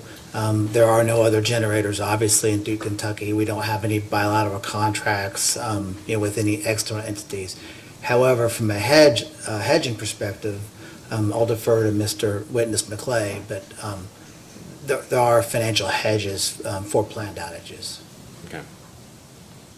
Jim McClay responding, yes, there were hedges that were layered in for the time period, including the extended period. Okay. And so, my question is, with regard to the fact that it was, the maintenance period was, what was the original scheduled length for the outage, for the maintenance outage in the fall? Per our GADS report, our Generation Availability Data System report, the start date was September 10th and the end date was November 21st. Okay, so it extended out about an additional month, but my question would be, you have those the hedging layered in. Is it layered in for the anticipated period of time, or is it also you have a little buffer so that if there's an extension for the outage, it would cover that as well? Or are you just subject to the hedging goes away for the last month? No, it's a good question. When we found out that, that the outage was going to be extended that time of year, there was a lot going on in terms of coal supply, gas prices skyrocketing. So we went ahead and hedged a portion of December as well when we found out how much was going to be extended. Yeah, we had a former commissioner that had a plaque in our office that said it all depends upon the price of natural gas. So you can understand that especially when you're at the whims of the market, how that can affect that.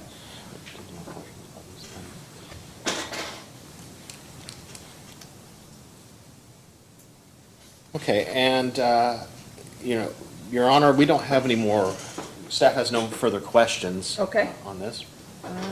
Any redirect? No redirect, Your Honor. Any recross? No, Your Honor, we'll have, staff may have just a few post-hearing data requests. Okay. And may I recommend it would 8th and the 8th for the commission issuing this data request, and maybe the 18th for responses. We'll generally be asking about calculation of estimated cost and like that. Maybe one or two questions with regard to East Bend, even if it's outside the review period. If we could have your latitude in responding, we'd appreciate that. Sure. 8th and 18th is fine. Okay. Thank you. Thanks.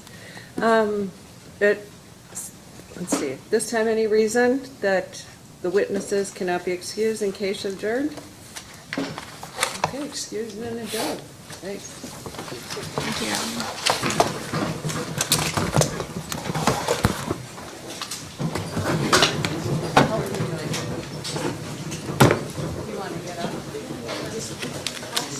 Okay, we'll take a 5-minute break and then we'll finish up. Is that all right? That would take about 5 minutes. Is that okay with you guys to go, or do you want to go to lunch and come back? Our purpose is to Power through it? We're central power, so. Okay. That's why I wanted. No, I'm very.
Thank you, Your Honor. My name is Cynthia Santana. I'm Associate Attorney for Big Rivers Electric Corporation, and my business address is 201 3rd Street in Henderson, Kentucky. Your Honor, Jed Penny on behalf of the commission, and I have two members of commission staff with me, John Rognes and Christian Everly. Great, thanks. And I've been advised that public notice has been given and filed into the record. Is that correct? Yes, it is. Correct. Okay. And are there any other outstanding motions? There are a few outstanding motions for confidential treatment. Okay, great. And should anyone from the public like to provide the commission with public comment, instructions to call in are located on the website at psc.ky.gov. Should you call in, please state your name and address for the record before making your statement, and please keep your comments to 5 minutes or left. It should be noted that comments may always be submitted on the PSC's website at psc.ky.gov. And Ms. Santana, at this time, you may call your witnesses. Your Honor.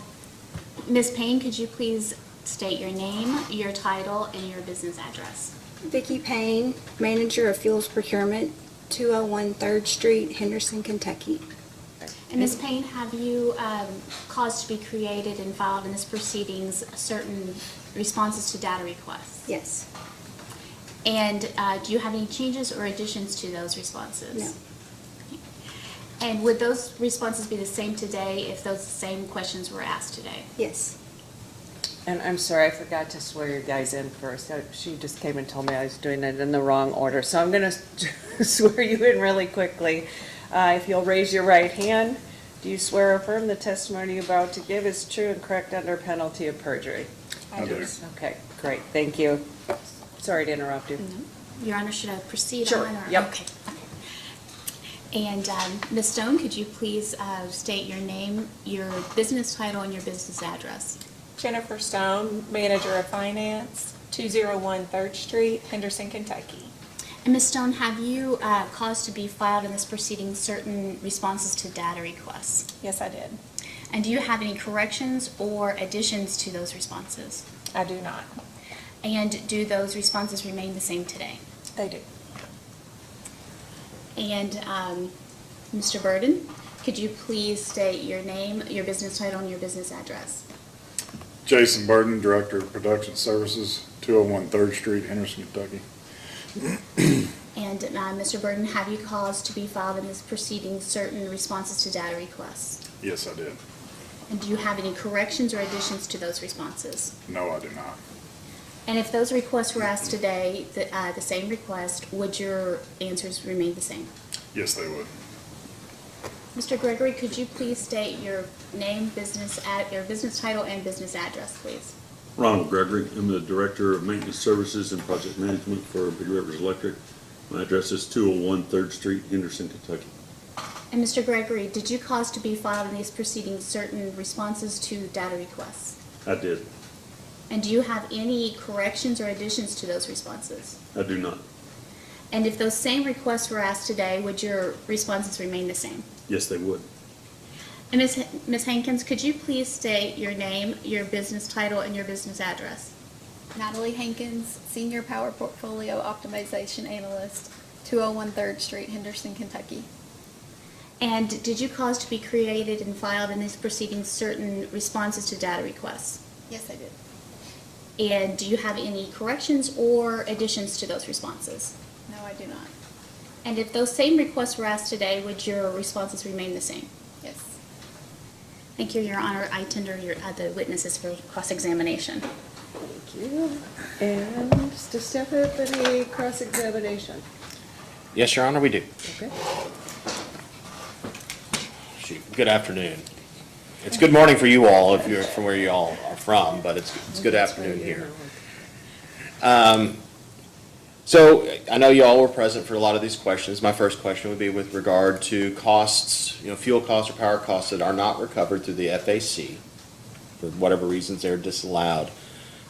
Does Big River recover those amounts elsewhere? Does or how? I guess would be the best question. Okay. Jennifer Stone responding. Big Rivers does have a PPA rider in which costs that fall outside of the FAC are recovered. That mechanism is updated annually, And then that monthly rate remains the same throughout the 12 months until the next year when the rate is updated once again. And are there any disallowed costs that are not included in that?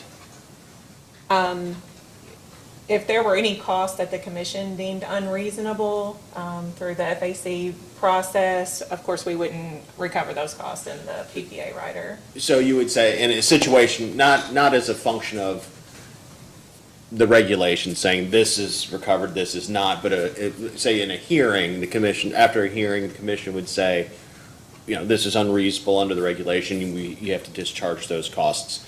Those costs would not be recovered through the FAC, correct? Jennifer Stone responding, that's correct. I mean, through the PPA, not the FAC, but we understood each other, I think. That's so. correct. All right, thank you. And so we may request in a post-hearing data request the amount that's flowed through, you know, annually, that's recovered through the PPA that might be disallowed from the FAC, just to give you all a heads up what we'll be asking for. And then so with regard to the impact of COVID-19 on fuel supply, maintenance issues, personnel issues, the like of that, what has Big Rivers experienced, or has Big Rivers been unscathed by it all? Vicki Payne responding. I can speak on the side of the fuel supply. We did experience some issues with labor and transportation, which was also really driven by labor. The biggest impact was shortages at the mine for miners, or when COVID hit, it hit a widespread, so we did see some labor impact. And when it first hit, are those issues somewhat ongoing with transportation and production? Vicki Payne responding. No, that seems that it has gotten better. Yes. Big Rivers, Jason Burden responding. From a generation standpoint, in 2020, NERC, the North American Electric Reliability Corporation, included a cause code for any COVID-related issues that affect generational reliability. Since that code was created in 2020, Big Rivers has not used that code for any outages or derates. However, we have had challenges. They haven't affected the reliability of generation on our units. Okay. Thank you. And that relates to acquiring materials and the like of that. And this is probably not necessarily germane, but did any of COVID affect the conversion of the green, Yes. it's green, right? The green units from coal to gas? Sorry, it's Western Kentucky. It's well far away. I can't remember it all. Big Rivers, Jason Burden responding. I don't have in-depth knowledge of that project, but the project did meet the timeline overall. They were converted and tested on their schedule. Okay. But as far as the details inside the project, I don't know. And so that gets me to, I'm jumping ahead of my questions, but the green station, those, now they're fully converted and they both operational, both units? Big Rivers, Jason Burden responding. Yes, they were both commercialized in the month of May. All right, and then could you explain to me what commercialized means, because I really don't know. Big Rivers, Jason Burden responding. So commercialized means that they are entered into the market now and being offered economically. There may still be project functions going on, but they are commercially available to the market. All right, and then with regard to the green station, has there been any operational issues after the conversion, or they've been running, I mean, as expected? Big Rivers, Jason Burden responding. They are running more than originally projected as far as capacity factor, if that's what you're asking. We did have a short learning curve on the different operating characteristics because those units weren't originally designed to burn natural gas. But I don't think it's been extreme. But in general, are they running well? They are. Okay, all right. That was like that was what I was hoping to get at. Okay, so then with regard to fuel procurement methods and the like of that,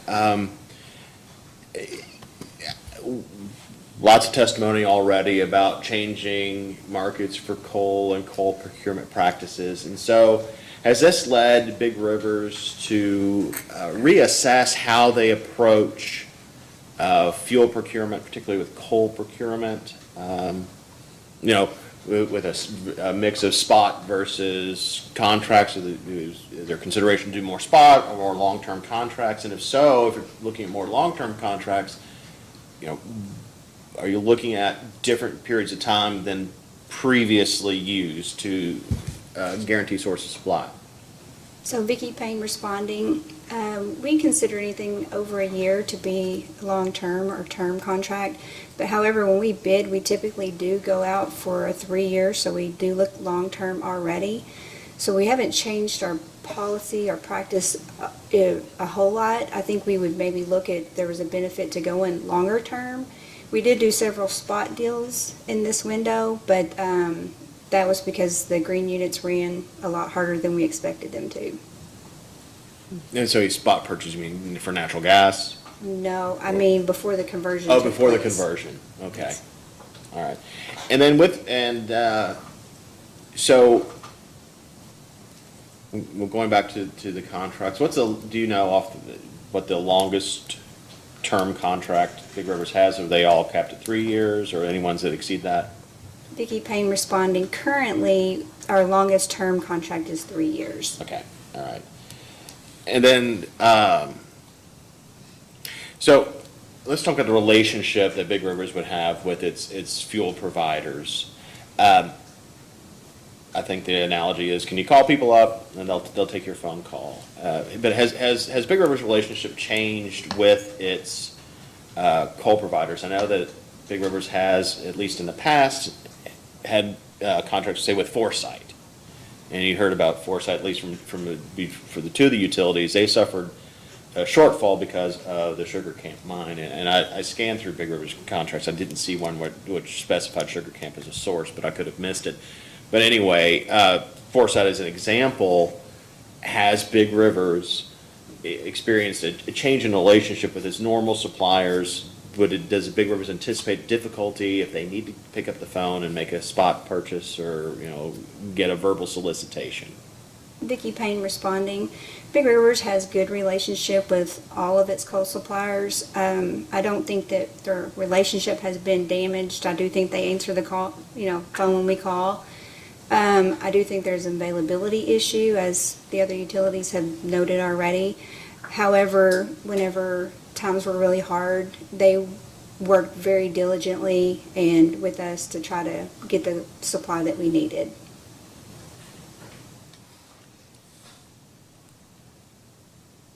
And so I think for the period under review, roughly just a little over 37% of Big River's coal purchases were spot purchases. Is that typical for Big River's strategy for purchases? Vicki Payne responding, would have to look up the history to see if that's kind of been the case in the past. I know in this window it is roughly 30 to 60% long-term, so I do think that's typical. We do like to secure long-term versus spot. Okay, and then so I believe it was in response to Commission's first request, item 3, Big Rivers indicated that Wilson Station was not able to meet its target coal inventory as of October 31st. Granted, that was a while back. And I think the target inventory is 30 to 60 days, and it was only 24 days at this time. What was the reason for that missing that target? Was it difficulty in procuring coal inventory?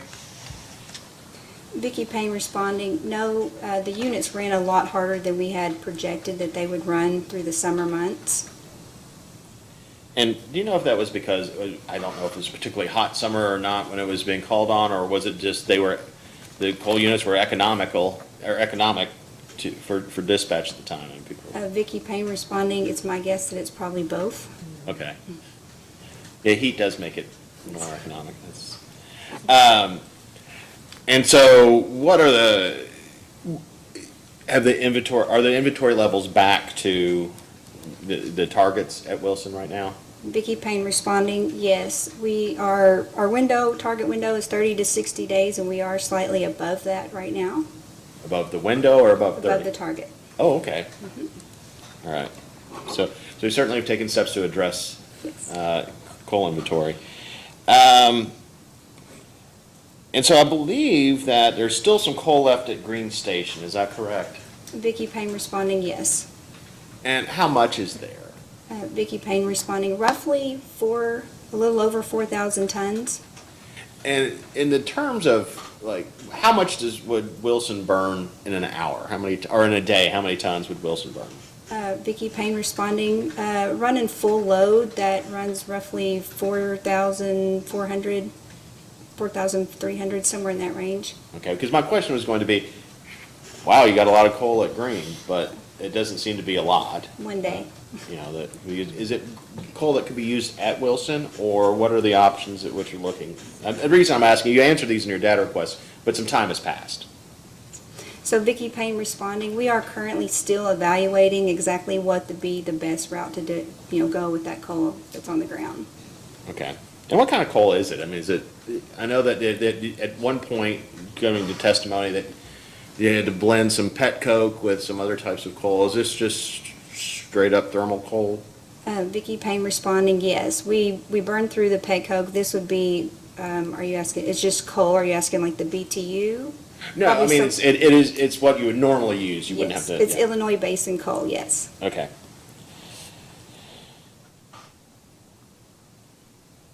And then you're still evaluating the possible sale of the coal. Like, how do you know how you would allocate the proceeds from that sale if you were able to sell it? Vicky Payne responding, so the coal that was on the ground there was actually wrote off to the reg asset. If we were able to sell it, we would just put it back to that reg asset. Put it back in the reg, would it reduce the amount of the reg asset? Correct. Okay. Reduce the amount of the asset, right? Did you say? I'm sorry? Reduce the. Right. Okay. Right.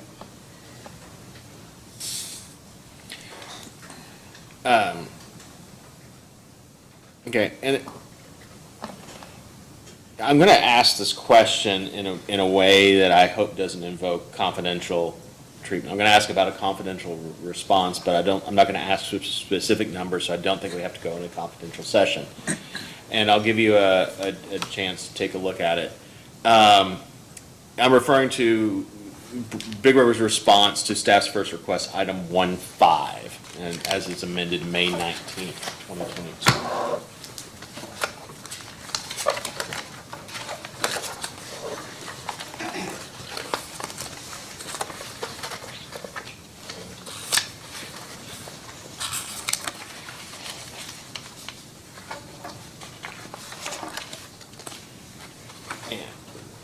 Anybody there? And so, the price paid for the contract that's BRA-21-009 that was effective November 2021 is higher than the other contracts. Why is that price? See, I'm not talking about specific price, but why is that price significantly higher? Vicky Payne responding, so at the time, that was whenever the market was very scarce. There was just no availability. So we entered into that contract. When we looked at the analysis on that contract, we could still run our units economically with blending in our lower price fuel, so we still remained below market price.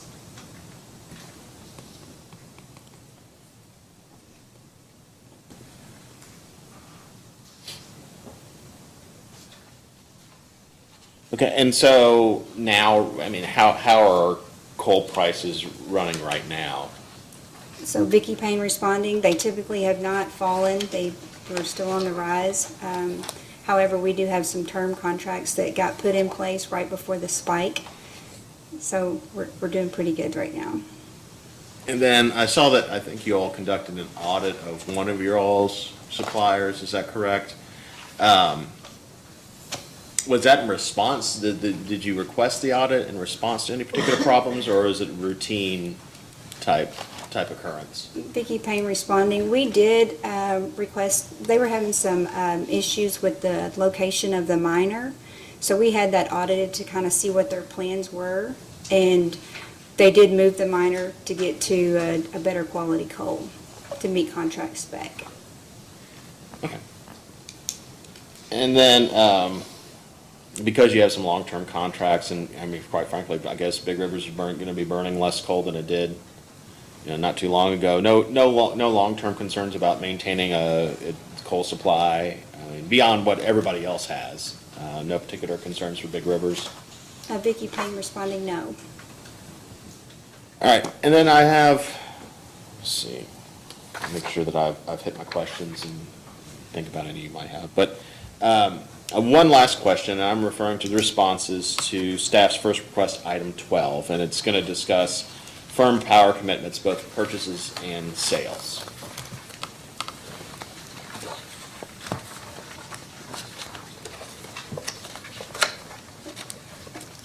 And for the items that are listed as purchases, meaning that Big River's purchased power from different sources, some of which are redacted, some of which are not. The reason given were called for off-system sales adjustments. Can you explain to me why, or in what circumstances Big Rivers would purchase power from one entity in order to satisfy its off-system sales? Or what does an off-system sales adjustments mean, I guess? Natalie Hankins responding. These off-system sales adjustments, in those situations, we actually made an offsetting purchase for a hedge when our position had changed. An example of this would be like an outage schedule change or a shift in the price forecast that resulted in an impact on our generation available. So I'm going to put words in your mouth, and you can tell me if you're wrong, or if I'm wrong. Sorry. You know if you're wrong or right, but tell me if I'm wrong.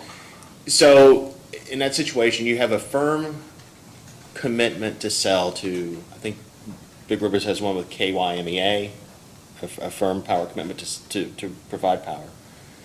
And if it's cheaper for Big Rivers to purchase power from another source in order to satisfy its obligation for sales, is that a situation in which you would make the purchases to satisfy off-system sales, or am I getting it wrong? Like I said, you can tell me if I'm wrong. Natalie Hankins responding, no, that is not the situation. Okay, all right. So tell me how I'm wrong, if you don't mind, please. No, where to start, right? No, so just explain it to me in terms of why would it be necessary if Big Rivers has sufficient generation to meet its, or is it in situations where Big Rivers doesn't have sufficient generation to meet its obligations? Natalie Hankins responding, yes, this is where, since we made the sale, our situation, our position has changed as far as how much generation we do have available. So we have made this purchase after the fact now to recover. Okay, I think, do you understand that?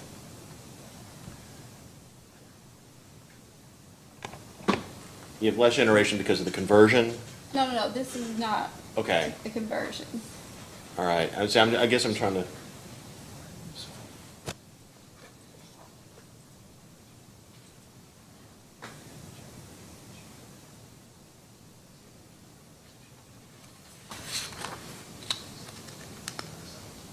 So when you say there's a change in position, I mean, you made these contracts, you had the generation, and you said there would be a change in.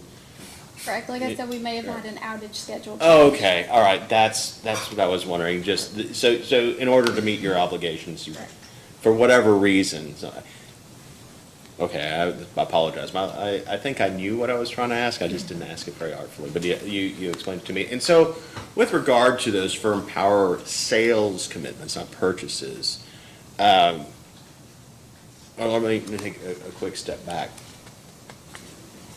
because I wasn't on the cases and I don't know the impact.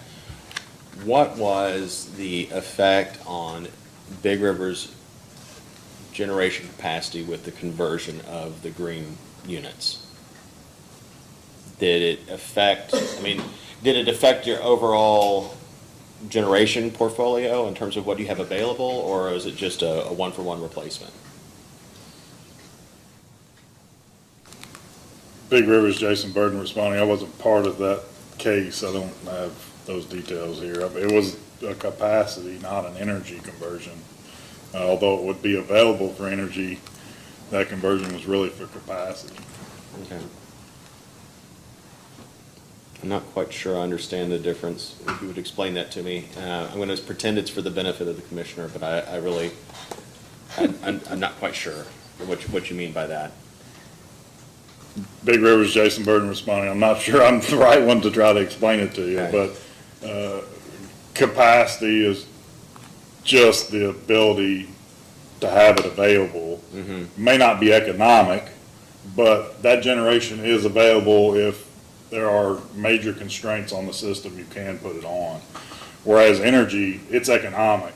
Right. And it's getting dispatched for the economy. Well, I Part guess of the my economy. question was just overall, you come in for an IRP, your integrated resource plan, and it says, this is the maximum, regardless of economic or not, that Big Rivers can generate. Here's your megawatt capacity. That's what my question is. With the conversion, was there a change in Big River's overall capacity? Big River's Jason Burden responding. So I apologize, I didn't understand your question. I didn't ask it artfully. Okay.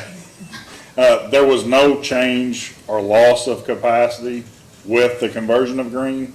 We are still getting the same capacity after the conversion. But it could change the decision to dispatch. Correct. Okay, all right, okay. And then so, under those situations, I might be getting a little far afield to the fuel adjustment clause. I'll just ask one more question when it comes to this.